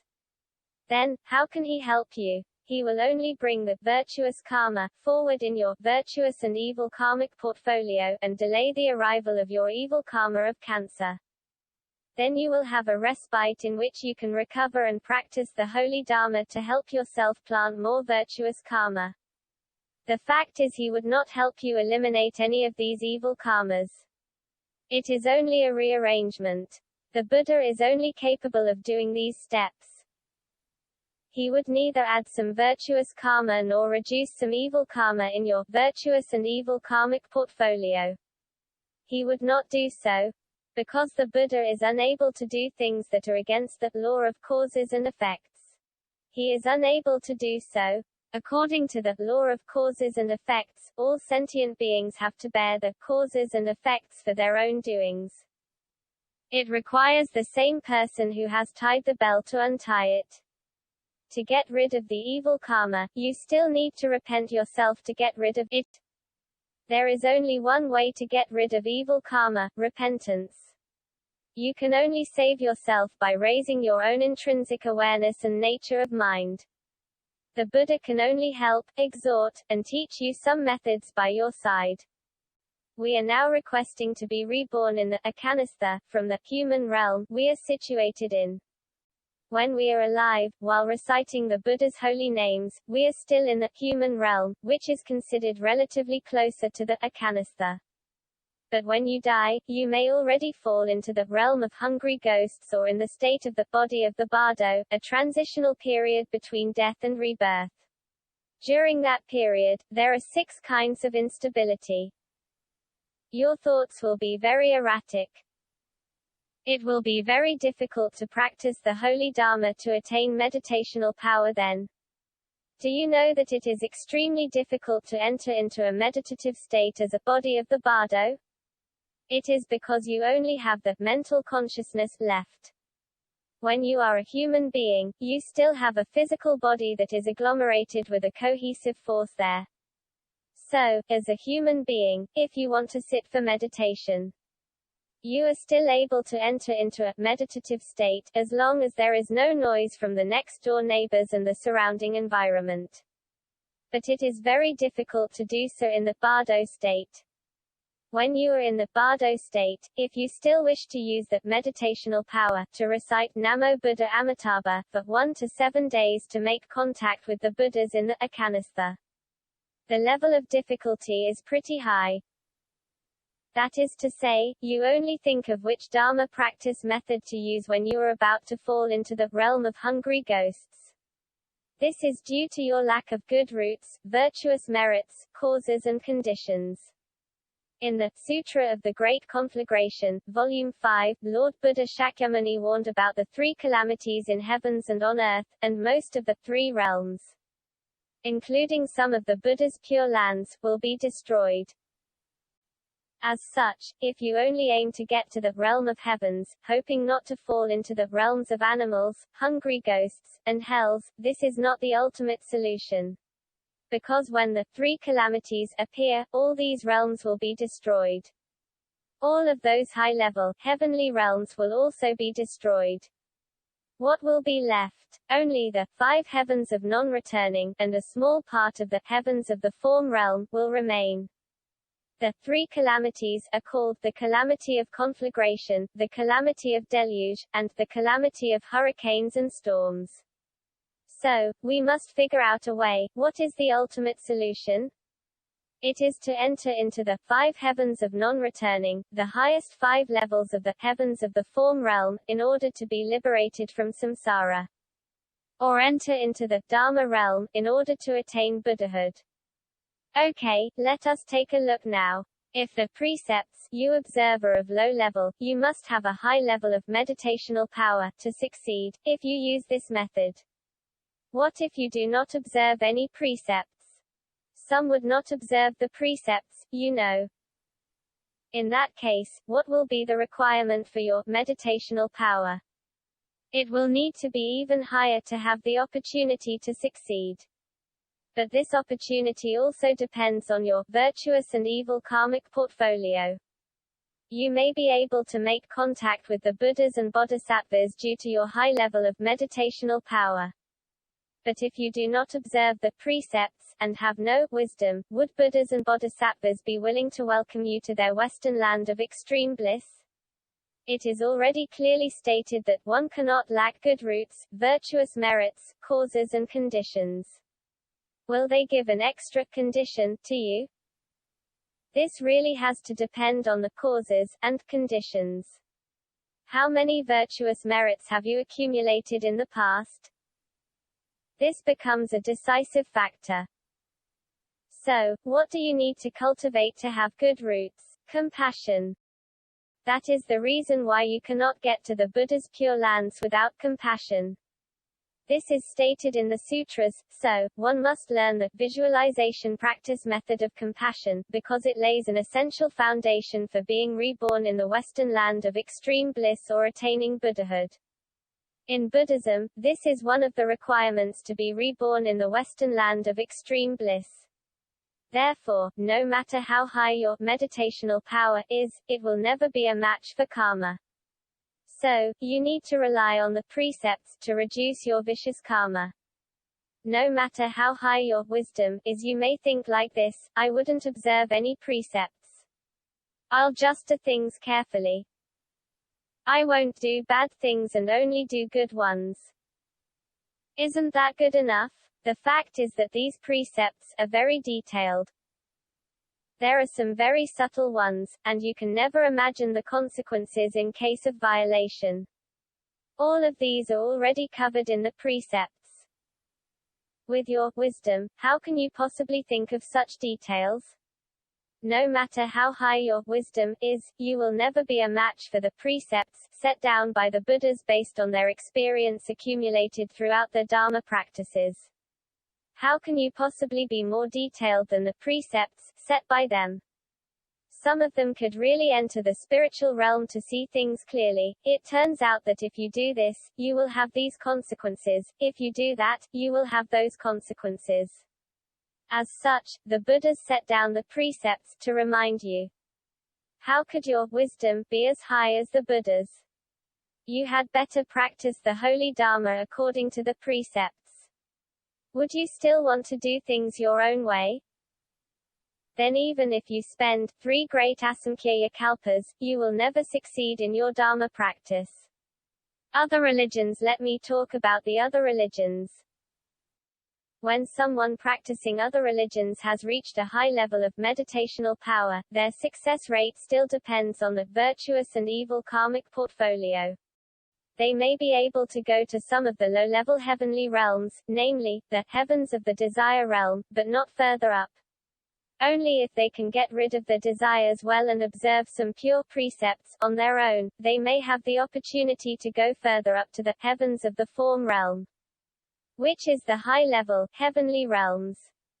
But no matter how high the meditational power the practitioners of other religions have reached, they cannot enter into the 5 heavens of non-returning, to be liberated from samsara or attain Buddhahood. This is because they do not have the wisdom, and the mastery and correct teaching of emptiness, neither existence nor voidness. They also lack the teaching of high-level precepts.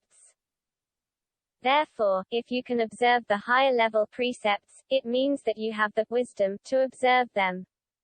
You will improve your ability to be liberated from samsara, and the success rate of you being liberated from samsara will be even higher.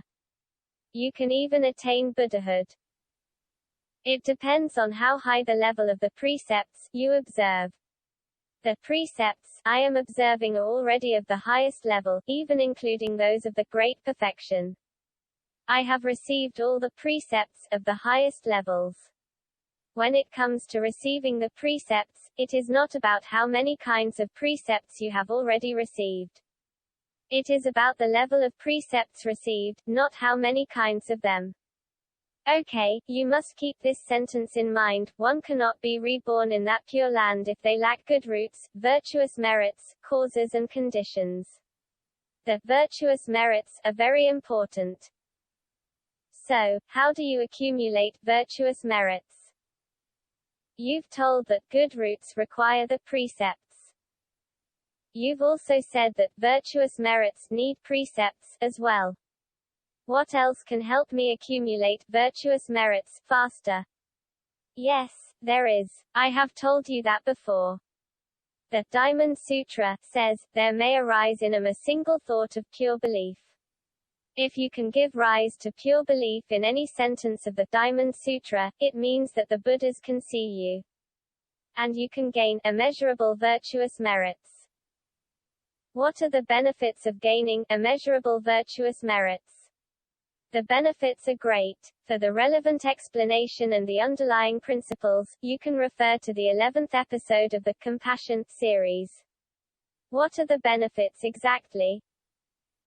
As I said before, if you have immeasurable virtuous merits, you will have the opportunity to enter the Dharma realm, and the Buddhas will lead you to become all-pervasive and stay there. Even if you cannot stay there and fall out, where will be your next stop? The 5 heavens of non-returning. It means that you can be liberated from the cycle of karmic existence. It refers to these virtuous merits. Whether you can reach the heavenly realm will rely on your virtuous merits. Now you have immeasurable virtuous merits. What does immeasurable mean? Immeasurable means that it is inexhaustible. How can it be inexhaustible? What are the benefits? Even if you cannot attain Buddhahood, you can still be liberated from the cycle of karmic existence by entering into the 5 heavens of non-returning, which will be your next stop. The Buddhas will help you get there. So, it is called immeasurable virtuous merits. But some people may go around advocating in this way: it is best to practice the Pure Land school of Buddhism, for it is fast, convenient, and simple. The Diamond Sutra is hard to comprehend, whereas you only need to recite Namo Buddha Amitabha 10 times to get to the Western land of extreme bliss. You need to do nothing else. You are only required to go deep into one method. As long as you recite Namo Buddha Amitabha, you are guaranteed to get to the Western land of extreme bliss or even attain Buddhahood. That is what some people said. They claimed that it is even possible to attain Buddhahood. Is there any basis for such a claim? Is there any logic? What is the justification?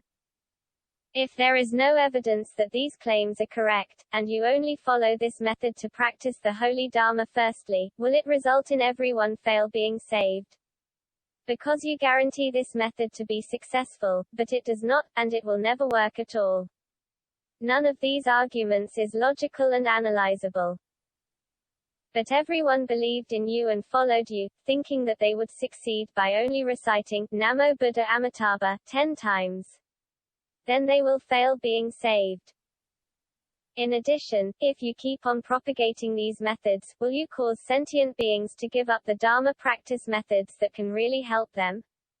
The fact is that the sutras have already made it clear that you are required to visualize, you need to observe the precepts, and have wisdom. It turns out that there are so many conditions to be matched together. Are there some other better methods? It turns out that some other Dharma practice methods can cover all directions, 360 degrees, not only one direction.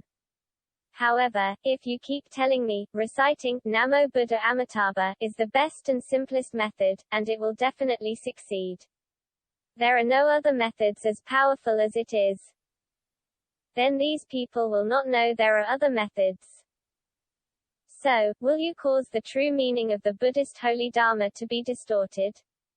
Will you mislead people? Will you indirectly submerge the real and genuine Buddhist Holy Dharma? Let us take a look. Currently, there are 2 versions of Sutra on the Buddha Amitabha in China. The Sutra on the Buddha of Infinite Life has 5 versions. The Chinese version of the Sutra of Visualization of the Buddha of Infinite Life is the same as the Sukhavativyuhapadesa, which is composed by Vasubandhu. They are the same sutra with different names but differ significantly in content. This is where the doubt lies. They are considered the same sutra, two versions of the Sutra on the Buddha Amitabha. Although they are the same sutra, the content is contradictory. For example, it is stated in the sutra, in that country there are always all kinds of wonderful and variegated birds. There are many kinds of birds. It also states, in that Buddha's pure land, not even the names of the three lower realms exist, how much the less their actuality. It means in that Buddha's pure land, not even the names of the three lower realms, realm of animals included, can be heard. You clearly stated in this sutra, there are all kinds of birds in the Buddha's pure land. Then you said, in that Buddha's pure land, not even the name of a bird can be heard. Is this not contradictory? It also says, these birds are not real birds. We do not have the realm of animals. How can there be the realm of animals in our Buddha's pure land? These birds are emanated by Buddha Amitabha to preach the holy Dharma. Now the problem does not lie in here, but in, not even the names of the three lower realms exist. This sentence is contradictory. You said there is, not even the names of the three lower realms exist, but now you said, there are birds, meaning that the names of birds do exist, and the names of the realm of animals do exist. This is self-contradictory and illogical. So, who said all these? You can search on the internet, and you will see many people refuting some of the sutra's content this way. How come this sutra was written like this? They said, with the wisdom and omniscience of the Buddha, the ability to know it all. How could the Lord Buddha Shakyamuni possibly give self-contradictory teachings in the same sutra, which may cause sentient beings to question them? It is impossible. This proves that this sutra must have been tampered with. Lord Buddha Shakyamuni spoke about the Buddha Amitabha's pure land. Then, with his wisdom of a Buddha, when he was giving these teachings at that time, with so many heretics out there fighting against him, any minor contradiction in the content of his teachings would cause him to come under fire from those heretics. At that time, these heretics had been attacking the Lord Buddha fiercely. So, the Lord Buddha Shakyamuni would have to be even extra careful. How would he possibly talk about these self-contradictory contents so as to come under fire from people and give the heretics an opportunity to attack him? He would definitely not do so. So, something does not feel right here. Next, they also said both versions of the Sutra on the Buddha Amitabha stated, in the Buddha's pure land of extreme bliss, the Buddha of infinite life always has countless Sravaka disciples, all of whom are great arhats. It is clearly stated that there are a large number of Hinayana practitioners who have attained the holy fruit of arhat in the western land of extreme bliss. However, at the same time, it is stated in the same sutra, those sentient beings born in the land of extreme bliss are all avinivartaniyas. Born in means being able to get there. What are avinivartaniyas? They are bodhisattvas of no retrogression. As you know, bodhisattvas and Hinayana practitioners are totally different. Bodhisattvas belong to Mahayana, Sravakas belong to Hinayana. In the same sutra, it is first stated that all of them are arhats of Hinayana. In the following paragraph, it is stated that there are only bodhisattvas in this western land of extreme bliss, and they are all bodhisattvas of no retrogression, that is, the bodhisattvas of the eighth ground and above. Do you know that no retrogression means attaining the eighth ground and above? You should note that it says all of whom are, and are all. It is talking about all of them. But these two statements are self-contradictory, for they are mutually exclusive. But you say they can coexist. You first say, all of them are, and then you tell otherwise. So, it becomes even more illogical. With the wisdom and omniscience of the Buddha, the ability to know it all, how could Lord Buddha Shakyamuni possibly give such revelations? What does this prove? This sutra has indeed been tampered with.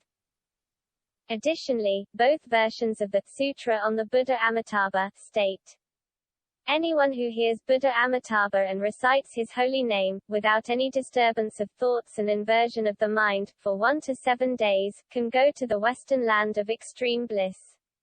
However, it is also stated at the same time, if there are people who have already made a wish, who now make a wish, or who are about to make a wish.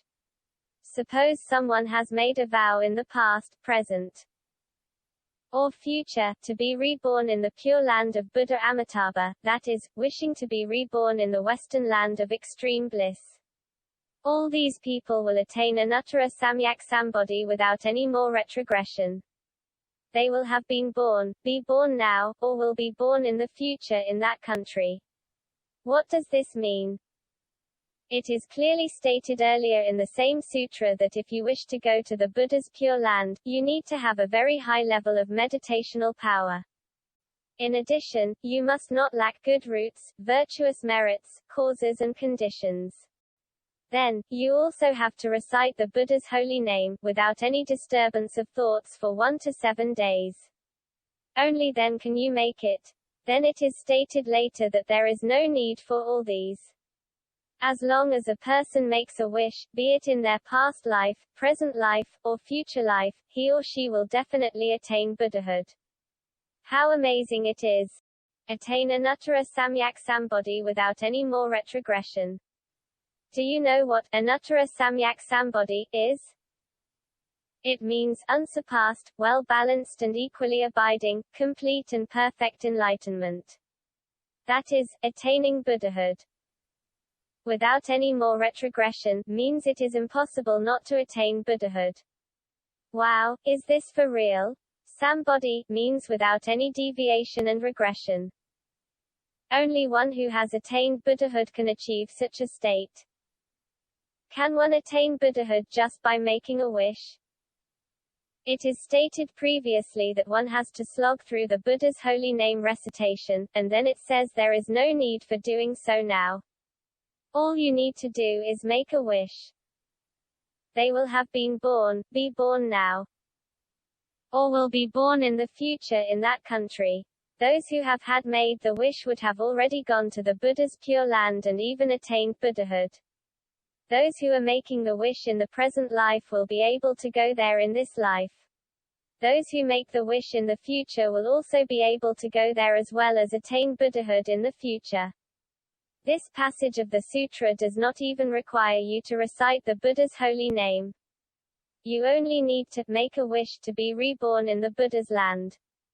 There are 2 standards for rebirth in the same sutra, and some of the standards also do not conform to the principles of Mahayana.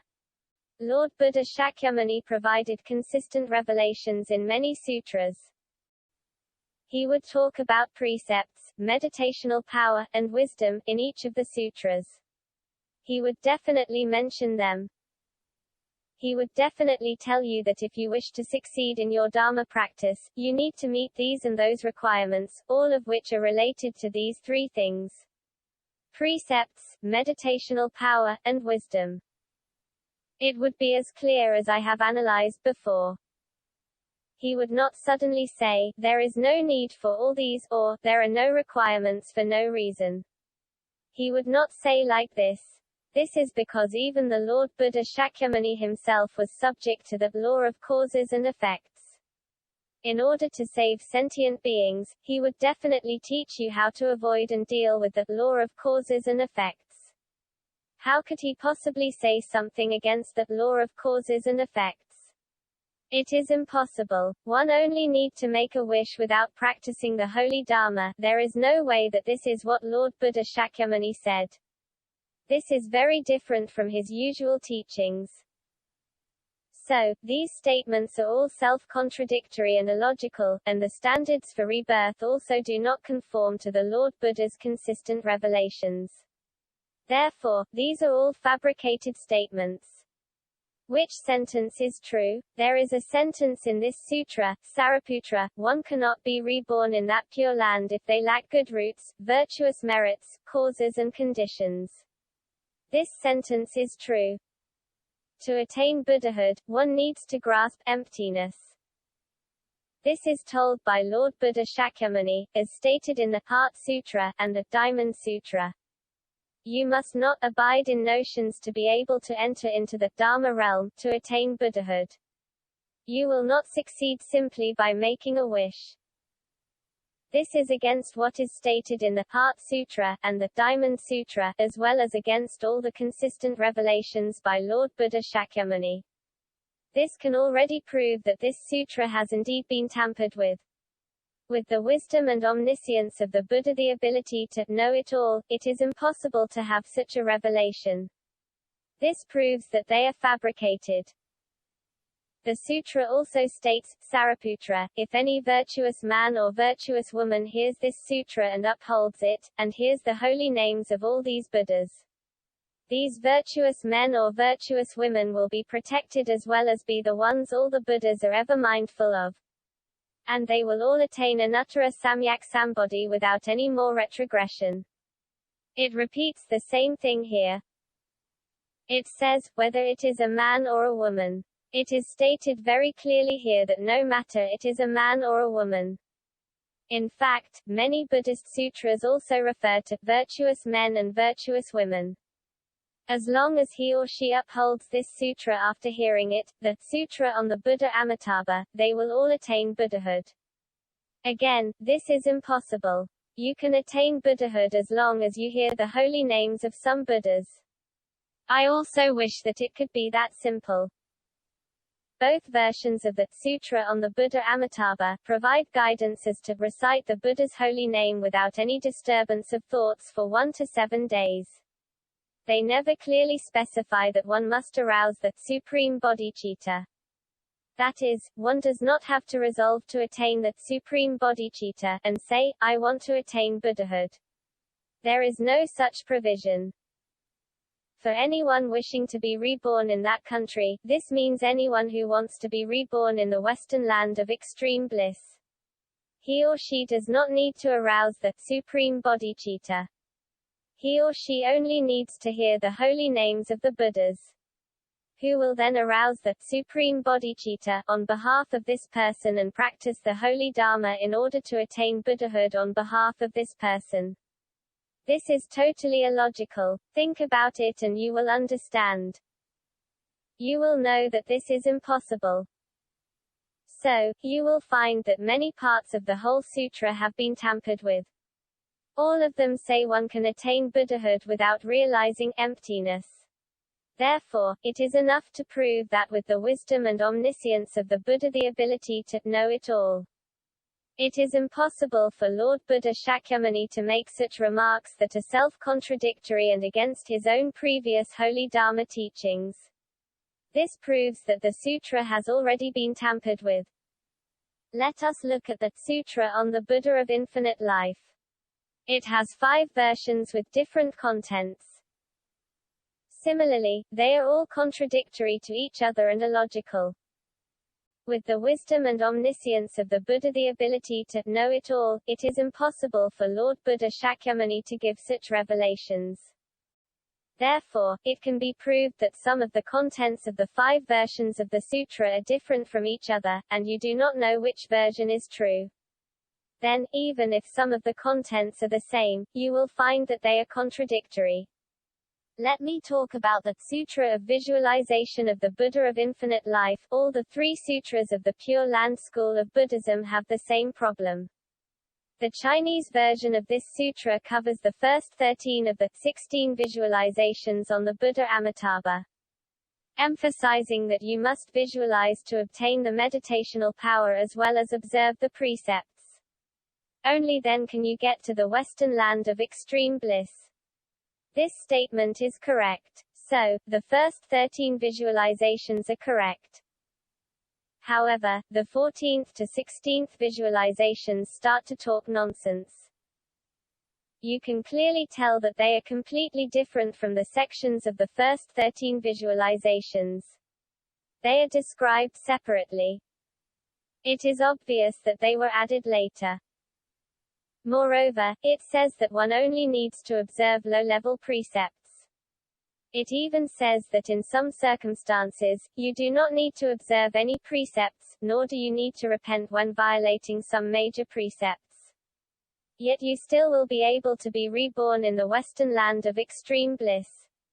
One does not need to recite the Buddha's holy name and does not require any meditational power. He or she only needs to know the names of some sutras or recite the Buddha's holy name 10 times to get to the Western land of extreme bliss. It is described like this. You can clearly see that the preceding and following paragraphs are incoherent. It is clearly stated in the preceding paragraphs that this and that condition are required, and then the following paragraphs say none of these is needed. It is self-contradictory, illogical, and does not conform to the Buddha's consistent revelations on the law of causes and effects. So, you must not believe in it, or you will ruin or reduce your chances of being reborn in the Western land of extreme bliss.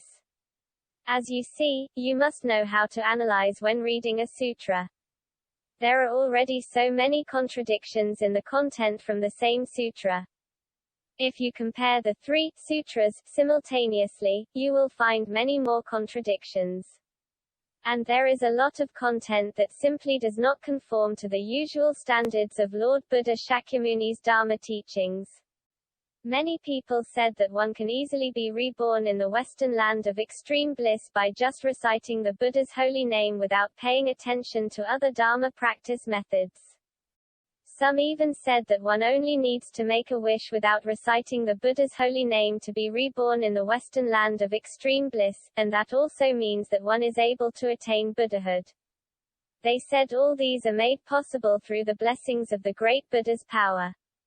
In fact, if the Buddha has such great power of blessing, why did he still need to preach the holy Dharma for 49 years? Why did he wait for sentient beings to die before saving them? He could just induce their minds directly into the state of oneness of the Dharma realm, enabling everyone to attain Buddhahood. Why did he still have to do so many things? Had he had such great power, none of you would have needed to practice the holy Dharma. The Lord Buddha Shakyamuni's country and family were destroyed because of the law of causes and effects. Hence, you can imagine that within the constraints of the law of causes and effects in the 3 realms, you must follow the Lord Buddha Shakyamuni's correct teachings to analyze all the Buddhist sutras and to practice the holy Dharma, so that you have a chance to save yourself and others. You should no longer be superstitious about the wrong mindset that is against the law of causes and effects. Nor should you have a blind faith in the contents of those sutras that have been tampered with and do not conform to this law. You cannot be superstitious about these anymore. What is the meaning of the term Buddha itself? It means intrinsic awareness. That is, you must have an ability of enlightenment, not a superstition and a lost nature of mind. You must not have these. Buddhism is not to teach you to be superstitious or to lose your nature of mind. It teaches you to cultivate the intrinsic awareness, so you must know how to analyze. Therefore, one should have the intrinsic awareness and a discerning ability to analyze and distinguish which contents of the Buddhist sutras are correct and which are in violation of the Lord Buddha Shakyamuni's consistent revelations and core guidelines. You must know where the Buddhist sutras came from. I have said this before. They are assembled by some of the Lord Buddha Shakyamuni's disciples after he entered into Maha Parinirvana. But there was no text at that time.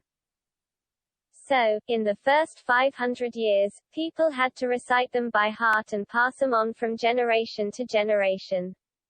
You recited it by heart to me, and I did the same to the next generation. Since all were recited based on memory, many mistakes and omissions would be made. As a result, there are so many versions of them. Then, it was not until 500 years later that there were written records, which also had many versions. You cannot be sure which one is genuine, and which one is fake. So, what can you rely on? So, one of my disciples once argued with me. He said that according to the sutras, there are no women in the Western land of extreme bliss. How can there be women? Women cannot attain Buddhahood. Women have to die and become a man before they can attain Buddhahood. Only men can attain Buddhahood. He argued with me in this way. Then I said, that's incorrect. Those are fabricated sutras. You can clearly see that some sutras have been added with a few sentences. In the earlier sections, the content is well-founded, very good and reasonable. In the later sections, the content changes completely because a few sentences have been added. This proves that the sutra is fabricated. He refuted me in this way. In our time, what else can we rely on except the sutras? The Buddha is no longer in the world. What can I rely on apart from the sutras? Of course, we have to rely on the sutras. How could that even be possible if we still need to distinguish which sutras are genuine or fake? How are we supposed to know to distinguish them? This means that he did not even believe in his own guru. So, in the end, I could not but tell him, you'd better go home and think about it. Don't learn from me anymore. So, I put him into Brahmadanda and did not allow him to come back. He had been a Mahayana practitioner for more than 10 years before taking refuge from me. I am not sure if he had learned badly before that his brain is out of whack now. It is evident that some of the contents of the sutra are self-contradictory. Nevertheless, he still insisted, no, we must believe in it anyway. Not a word can be changed. So, would you accept all those things that have been tampered with into a hideous mess in the past few thousand years? Do you still take it for whatever it is? What kind of Dharma are you practicing? Is it the intrinsic awareness, or ignorance, that you are cultivating? If you blindly believe in whatever the ancestors have tampered with thousands of years ago, then you really do not need to practice the holy Dharma. We can only believe in these sutras after analyzing them. If you do not leverage this kind of analytical ability, it will not only be the Hinayana Dharma practitioners who accuse the Mahayana sutras of being fabricated. The Hinayana often accuses the Mahayana sutras of forgery, and you just have to browse the web to know that many people are criticizing out there. Even the other religions have enough evidence to accuse Buddhism of being superstitious. Why do you still believe in these sutras blindly like that?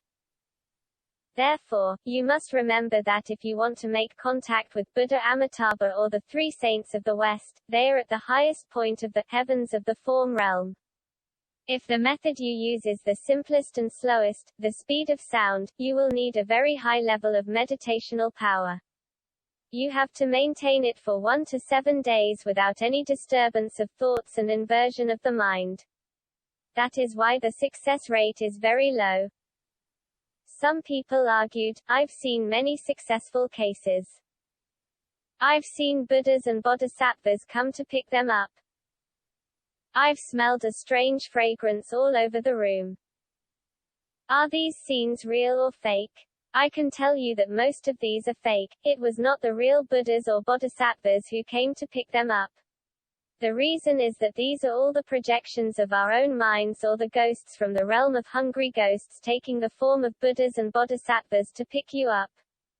That is why you can see them. How could you possibly see the real Buddhas? In some cases, those who provided chanting assistance for the deceased simply deceived the relatives and friends of the deceased, or they might do so as a way to comfort them. The scenes were not real. This is because many people do not have real knowledge of Buddhism but religious fanaticism. They are very superstitious, and they have no wisdom and analytical ability. Nor do they have real knowledge of the Buddhist holy Dharma. Hence, they will use a lot of deceptive myths to deceive others in the hope to strengthen their sects. But this will directly take a toll on both the deceased and the living. Because they think it is true and believe in you, they will stop looking for some other better ways of practicing the holy Dharma. As a result, this will lead to themselves and their relatives failing to be saved. And this has resulted in the relegation of the real and genuine Buddhist holy Dharma to some low-level teachings. I have an overseas disciple who has just taken refuge from us. Her father-in-law has just passed away. She said that someone told her, "Your father-in-law has already been reborn in the heavenly realm. Don't worry." So, they took the matter lightly. But it turned out that her family dreamed of her grandfather being in a terrible environment and very ill. She said, "Oh no, what should we do?" I said, "You certainly can't stop helping your father-in-law plant virtuous merits. How could you listen to them and do nothing? They lied to you. Sometimes they did it just to comfort you." She said, "No, they said they had seen it." I said, "They just lied to you. That is why if you have a relative who just passed away, you must not listen to others and stop doing merits and dedicating to them. Otherwise, your loved ones will not be saved." Some said that they smelled a strange fragrance all over the room. They said, "No, I really smelled it. The deceased was really picked up by someone then. It was very fragrant, not stinky. The whole room was full of strange fragrance. Wasn't it a Buddha or a Bodhisattva who came to pick him up? In fact, those who came to pick him up were ghosts from the realm of hungry ghosts. Do you know that some ghosts are fragrant? So, sometimes when they come to pick up the dead, the room will be full of strange fragrances. If it is the real Buddhas or Bodhisattvas, their physical structure is very sparse, and their bodies are scentless. Thus it is not a Buddha or Bodhisattva who came to pick you up. Then do you have some sutras that can prove it? Of course. I will show you some. It is stated in Madhyama Agama, Volume 37 Sutra 151, Asita again asked the rishis, "Do you know how you were conceived?" Rishis refer to those practitioners of other religions. He asked, "Do you know how one is conceived? How is a person born? How is a person conceived?" They said, "We know, of course. 3 things must meet for one to be conceived. There are 3 conditions to be met for a conception to occur. The union of father and mother, the parents must copulate. No imperfection of mother's ovum and father's sperm, this means that both the sperm and the egg are intact. The fragrant yin has arrived, you must pay attention to this 3rd condition. There is a scented yin. Yin means bardo. I have once explained that the bardo state is the transitional period from the time after you die till before you take rebirth, called bardo, or the intermediate state. This is the meaning of yin. In those days, they used yin to describe ghosts. Fragrant yin means that it comes with a kind of fragrance. These 3 conditions must combine. Asita, when these things meet together, when the 3 conditions meet into the mother's womb, this is equivalent to entering into the womb. No imperfection of mother's ovum and father's sperm, means both the sperm and the egg are healthy and intact. Let us also look at the Madhyama Agama, Volume 54 Sutra 201. The same question was asked. Again, 3 things must meet for one to enter into the mother's womb. 3 conditions must be met to produce an embryo. Father and mother gather together, means that the parents copulate. No imperfection of mother's ovum and father's sperm. It means both the sperm and egg are healthy and intact, same as the previous explanation. The fragrant yin has arrived. It means the ghost with fragrance has come, namely, the body of the bardo, which refers to those ghosts who are about to take rebirth. These 3 things must meet for one to enter into the mother's womb. Then the conception will be successful. The Sutta says so. Those who enter into the mother's womb must be preceded by 3 things. There are 3 conditions for one to enter into the mother's womb. First, the mother's body is well conditioned at perfect timing. The mother's physical condition is good. Second, the loving union of parents. It means sexual intercourse. Third, Gandharva or Gandhabba is showing up right now. The Gandharva has come. What is Gandharva? Besides the body of the bardo, what is Gandharva? Apart from the body of the bardo, what exactly is a Gandharva? What is it? The previous aggregate is broken, is to say that your body in the previous life is dead, that is, your body is gone. In what form does it appear now? Your former body is broken. After you came out and left your body, in what form do you exist now? So, the Gandharva is the bardo. The Gandharva means bardo. After you die and leave the physical body, the state you are in is called Gandharva, or the bardo. After you die and before you take rebirth, the body you have is called the bardo, or Gandharva. In the Abhidharma Mahavibhasa Sastra, Volume 70 feet translated by Master Xuan Sang, there is a question, why is the bardo called Gandharva? Why is the name of the bardo also called Gandharva? Answer, they need to consume fragrance to survive. It is because they must smell the incense as their food in order to survive. This name belongs only to the bardo in the desire realm. So, we call them the bardo, in the desire realm. Those who need to eat or smell the incense are referred to as the bardos, namely, the ghosts. The textual explanation of the Lotus Sutra, Volume 2, written by Master Zhijia, states, fourth, Gandharva, which means smelling incense. It specializes in smelling incense. It feeds on incense. It takes incense as food. It is also called fragrant yin. Its name is fragrant yin. Its body exudes fragrance.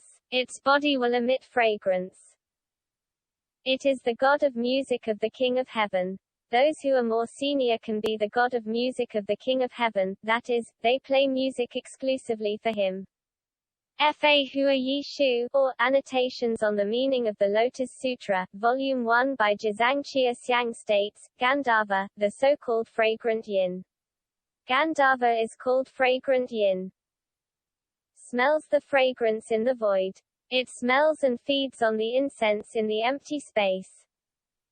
Also, its body is always fragrant. Its body always exudes fragrance. So it is named fragrant yin. So, its name is called fragrant yin. Fa Hua Yi Shu, or Annotations on the Meaning of the Lotus Sutra, Volume 1 by Jizang Chia Xiang states, question, which realm does Gandharva belong to? Which realm does it belong to? Among the 6 realms, which one does Gandharva belong to? Answer, it can be said to belong to the realm of hungry ghosts. It can belong to the realm of hungry ghosts. Or it can be said to belong to the realm of asuras. There is also a kind that belongs to the realm of asuras, namely, the demonic realm. That is the reason why it can become the god of music of the King of Heaven. But in fact, those low-level ones all belong to the realm of hungry ghosts. According to the ancient Indian Sramanich tradition, it is believed that when we sentient beings die, our mental consciousness will continue to take rebirth and reincarnate. This reincarnated mental consciousness is also called Gandharva. Buddhism also inherited this teaching. As such, Sarvastivada, among the sects of Hinayana, developed the theory of the intermediate state, namely, the bardo. They consider Gandharva as another name of the intermediate state. Therefore, if you smell a strange fragrance all over the room, it is usually attributable to some ghosts with scents from their bodies so strong that even humans in the humans realm can smell it. Some people can really smell it, which is why they can smell a strange fragrance all over the room. Therefore, a strange fragrance all over the room does not mean that the deceased has been able to be reborn in the Western land of extreme bliss. This is usually stated by superstitious people who do not understand the Buddhist holy Dharma. It is a distorted statement by giving strained interpretations and drawing far-fetched analogies. Or, they have no intention to deceive you. It is simply because they do not know. They have not heard the sutras I explained before. So, they do not know it. Some others argue that Sarira's relics can be found among the cremated remains of those who recite the Buddha's holy names and pass away. Can we use relics to prove that the dead can be reborn in the Western land of extreme bliss? You can refer to the explanation in our lecture video on Are There Women in the Western Pure Land of Ultimate Bliss, available on Dudjom Buddhist Association International's YouTube TV channel. The lecture video has explained that whether the relics can be found in the remains depends on the temperature and method of cremation of the deceased's body, not on the ability of the deceased's Dharma practice or whether the deceased has been reborn in the Western land of extreme bliss. It is entirely irrelevant. There is an article explaining the relics in Wikipedia entitled, Scanning Electron Microscope Observations of Heat-Treated Human Bone. It explains very clearly that it depends on the temperature and the method of cremation to produce the relics, not whether the deceased has practiced the holy Dharma. Therefore, many monks have some cremation equipment in their temples instead of using modern high-temperature equipment. This is because no relics will normally be produced in the remains of those cremated with equipment in high temperature. You can read this article, available in the U.S. National Library of Medicine, published by the National Institutes of Health in the Forensic Science International Journal. Therefore, you will also find some animals, such as cats or dogs, that have never practiced the holy Dharma but have relics found in their remains after cremation. It is due to the temperature and method of cremation. This is evidence that it is not because they have practiced the holy Dharma. So, if anyone says this to you, your loved one has already got to the heavenly realm successfully after death. Don't worry, I've taken care of this. Then you ought to be careful.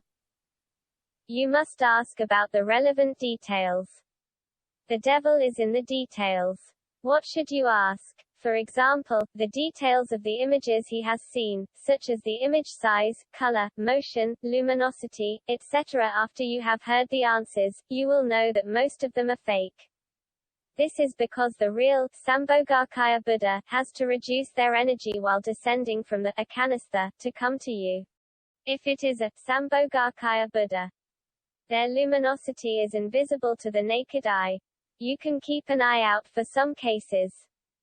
When they said that they saw a Buddha come to pick up the deceased, it was usually not a real Buddha but the volunteers from the spiritual realm who practiced Buddhist holy Dharma. They had emanated into the image of a Buddha to pick up the deceased, which is why you could see them. You cannot see the real Buddha. You cannot see the real Sambhogakaya Buddha. And even if they have lowered their energy level and turned into a Nirmanakaya Buddha, for you to see, that is, to pull a large number of material substances together to enable you to see, you may still not be up to the level to see them. Look at Bodhisattva Asanga, who could not see Bodhisattva Maitreya despite going into retreats for 12 years. Even for such low-energy places as the heavens of the desire realm, he could neither see nor go there. You can imagine that. You can also look at the crowds who provided chanting assistance to see if there are any people with higher levels of meditational power. If there are, they will have an opportunity to help the deceased make contact with the supporters of Buddhas and Bodhisattvas, that is, those from the spiritual realm, or those more senior ones. The ones who come to pick up the deceased are usually only those from the spiritual realm. As for the Dharma practitioners in the realm of heavens, even if you are able to make contact with them, they may not come down. Because they dislike the smell of our human realm, they are not willing to come down. As such, the chances of them coming to pick up the deceased are very small. As for where the deceased will be taken to, it will depend on the deceased's karma. They will not necessarily be taken to the Western land of extreme bliss. In order to avoid these errors, apart from chanting mantras to make contact with Buddhas and Bodhisattvas, Our esoteric Dharma practice methods will usually involve some visualization practice programming to head directly for the Buddha's Western land of extreme bliss by ourselves or enter into the Dharma realm to attain Buddhahood.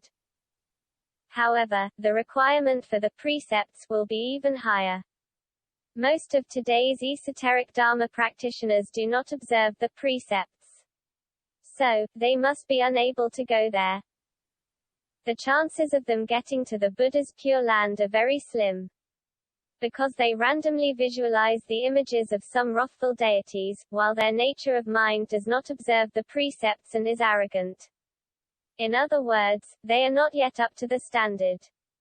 So, they will mistakenly believe that they can clear all the evil karma they have planted by simply reciting more 100-syllable mantra of Vajrasattva, without correcting their nature of mind. Neither do they know using the 4 opponent forces to clear these karmas. You can refer to Repentance 1 and Repentance 2 feet videos on our YouTube channel to understand what 4 opponent forces are. In the absence of this knowledge, they will continue to commit evil karma. As such, the chances of them falling into the 3 lower realms will be much higher than those practicing exoteric Buddhism.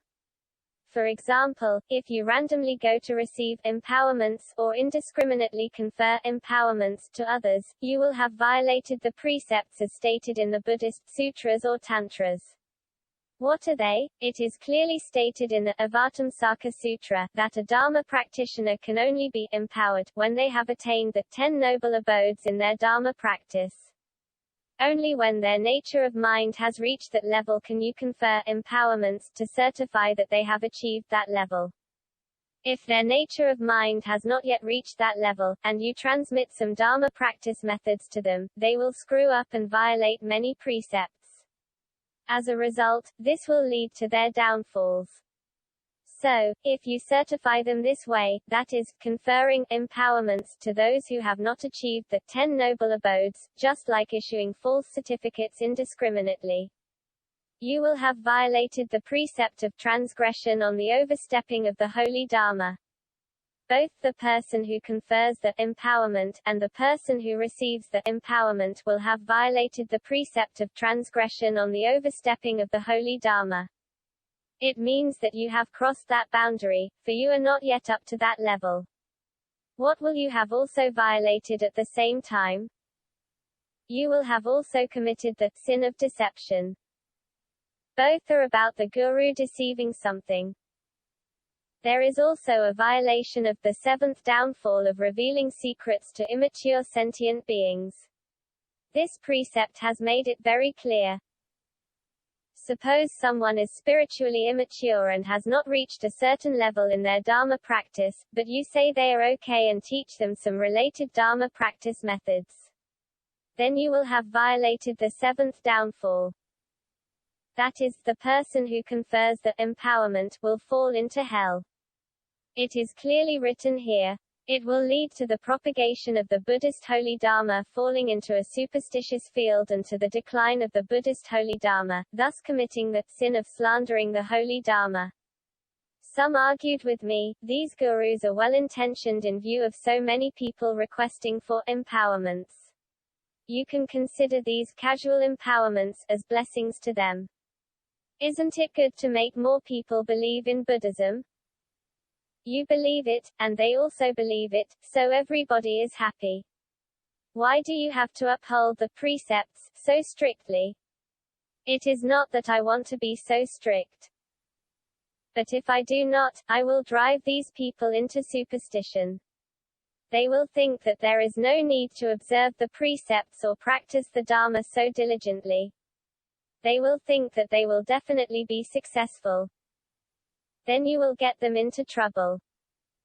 After that, the future generations will think how easy it is to practice the holy Dharma. The whole real and genuine Buddhist holy Dharma will be destroyed. This is because you really need to observe the precepts diligently to succeed in your Dharma practice.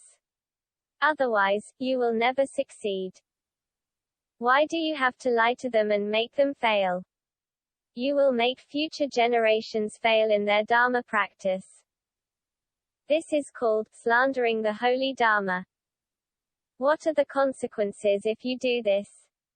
This will arouse a great deal of greed, hatred, and ignorance in the people who accept the empowerments. If these people violate any precepts because of this, they will implicate the person who confers the empowerments to them, and both parties will end up in downfall to lower rebirths. Therefore, as a Dharma practitioner with the right knowledge and right view, he or she must arouse compassion, and advise these people not to receive empowerments blindly. He or she must advise them to practice the real Buddhist holy Dharma in a down-to-earth way in order to save themselves. He or she must teach them to repent as soon as possible and ask them to stay away from those who confer empowerments to them. Otherwise, their evil karmas will implicate you, and both of you will be dragged into the 3 lower realms by those evil karmas. They have violated the precepts by conferring the empowerment to you, and they will fall into the Vajra hell. Of course, you will have your share. If you do not stay away from them and repent as soon as possible, you will fall together with them. Master Shan Dao of the Tang dynasty exaggerated the method of going to the western land of extreme bliss by making up his own words and tampering with the sutras. It might not be him but others who tampered with the sutra. In any case, it was full of lies and deception. According to historical records, this method of Dharma propagation led to a large number of people committing suicide at that time. What was the cause of suicide? They truly believed in the Dharma teachings preached by Master Shan Dao. If I recite Namo Buddha Amitabha until the moment I die, I'm guaranteed to get to the western land of extreme bliss. This world is full of pain now. Why don't I just kill myself? I will definitely get to the western land of extreme bliss if I commit suicide while reciting Namo Buddha Amitabha. So, a large number of people committed suicide. This wrong Dharma teaching method and the tampering of Buddhist sutras have led to the continuous expansion of the Pure Land school of Buddhism, for thousands of years but submerged the real and genuine Buddhist holy Dharma. The so-called Dharma propagators nowadays have brought the dissemination of the Buddhist holy Dharma into a superstitious field, leading to the decline of the Buddhist holy Dharma. They have thus committed the sin of slandering the holy Dharma. All people believe that they can be reborn in the western land of extreme bliss by only reciting the Buddha's holy name. Or even without reciting the Buddha's holy name as long as there is someone providing chanting assistance. Most of today's Buddhists are of the Pure Land school of Buddhism. The Buddhist holy Dharma has been splintered, leaving only the dominance of one major sect, but it has no intrinsic contents and misled people into superstition. The establishment of the Pure Land school of Buddhism was solely based on 3 Buddhist sutras that have been severely tampered with. Its foundation relied on misleading and superstition. It leads the sentient beings to give up the Dharma practice that could really help them. Therefore, the exoteric Buddhist teachings have indeed entered the Dharma ending age. There were still people who taught the Dharma teachings, but none of them would practice the Dharma practices, and so nobody would have attained the various fruits of realization. Their words are all deceitful. Or maybe they are not trying to deceive you, they are just advocating. But in fact, advocacy is also a form of deception. If 3 sutras can easily save sentient beings, why did Lord Buddha Shakyamuni teach so many sutras and Dharma methods? There are 84,000 kinds of methods. You will surely choose the simplest one that guarantees success. So why choose those Dharma methods that are so tough? Why did he have to talk about so many Buddhist holy Dharma teachings? Some people say, no, there is a saying that goes like this. First use their desires in order to attract and hook up the sentient beings. After which one can then lead them to enter into the Buddha's wisdom. You first use something to attract the sentient beings. It doesn't matter if you lie to them. There is nothing wrong with it. After that, you give them some Buddha's wisdom.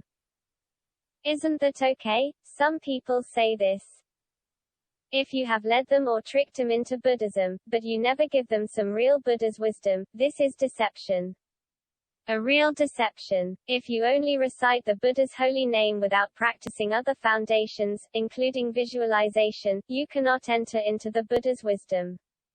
This will lead to sentient beings failing to be saved.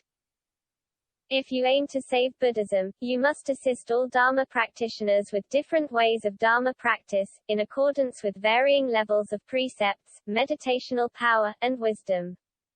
You must correct their misconceptions with the real and genuine Buddhist holy Dharma, instead of relying on superstition, supernatural powers, and blessings. The real blessings should be to put precepts, meditational power, and wisdom in their minds to bless them.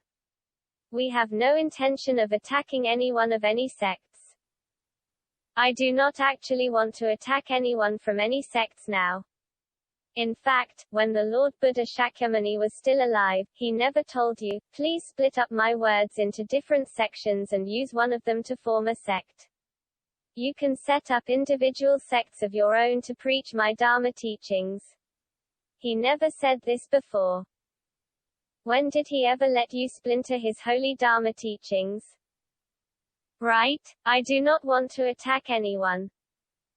I only pity all those sentient beings who hope to learn the Buddhist holy Dharma. They are really miserable for being taught by some people to become so stupid and ignorant.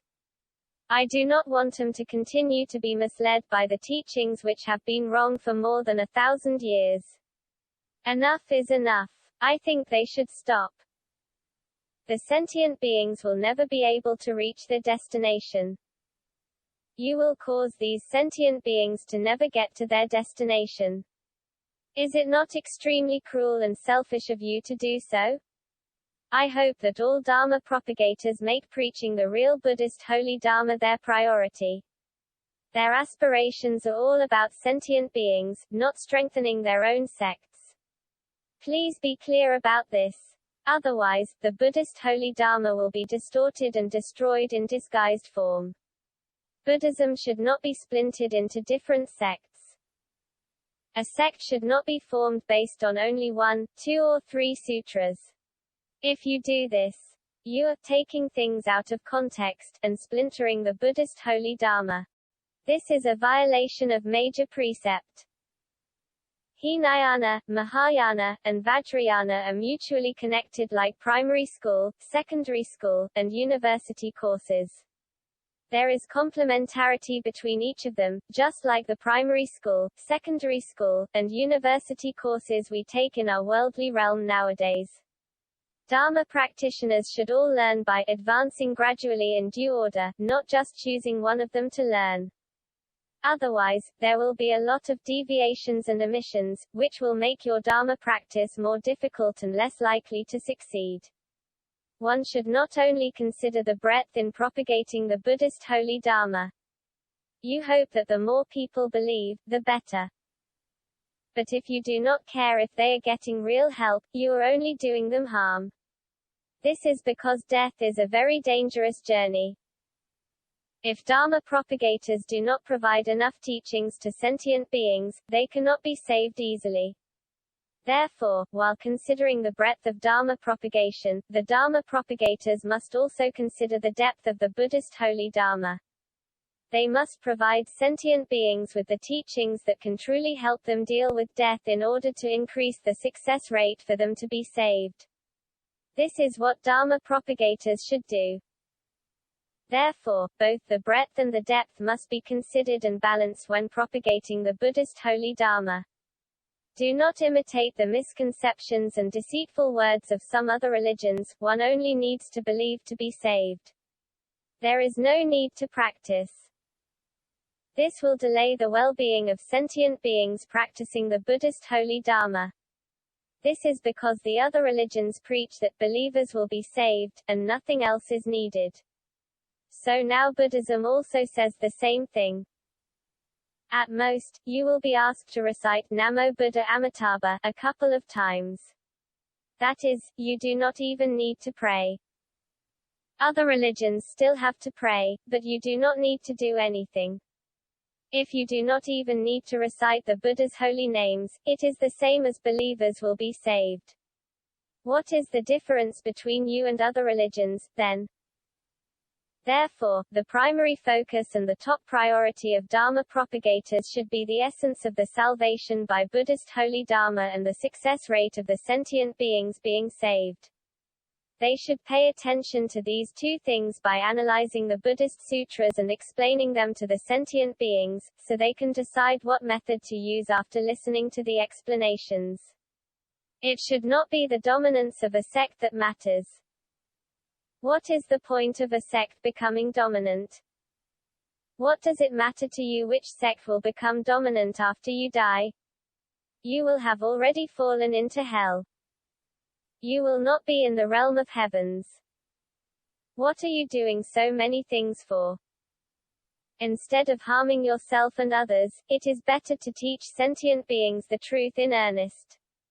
It is stated very clearly in the sutra that you need to recite the Buddha's holy name until you have a very high level of meditational power that can last for 1 to 7 days without any disturbance of thoughts and inversion of the mind. In fact, it would be better for you to observe precepts, and you must not lack good roots, virtuous merits, causes and conditions, and also you must practice diligently. Then, I will teach you some Dharma practice methods. Really, you might as well teach them this way. We will continue to cover these in the next lecture. On November 25, 2018, we will hold the Smoke Offerings Dharma event for the Lords of the Three Families. We will give the 13th lecture of the Visualization Practice of Compassion and Bodhicitta series. What will be covered in the lecture? 1. How can we increase the success rate of being reborn in the Western land of extreme bliss? We have only explained the slowest and simplest method of using the speed of sound before, that is, reciting Namo Buddha Amitabha without the visualization practice. But are there some other better methods? Yes, there are. We will talk about them then. 2. Are there any correct Dharma instructions in the Buddhist sutras to guide Dharma practitioners? Which are the right ones and which are the wrong ones? How should we distinguish them? 3. How do we distinguish the levels of precepts, meditational power, and wisdom required by various Dharma practice methods and their success rates? 4. How do we distinguish the levels of good roots, virtuous merits, causes and conditions required by various Dharma practice methods and their success rates? All these will be covered in the next session.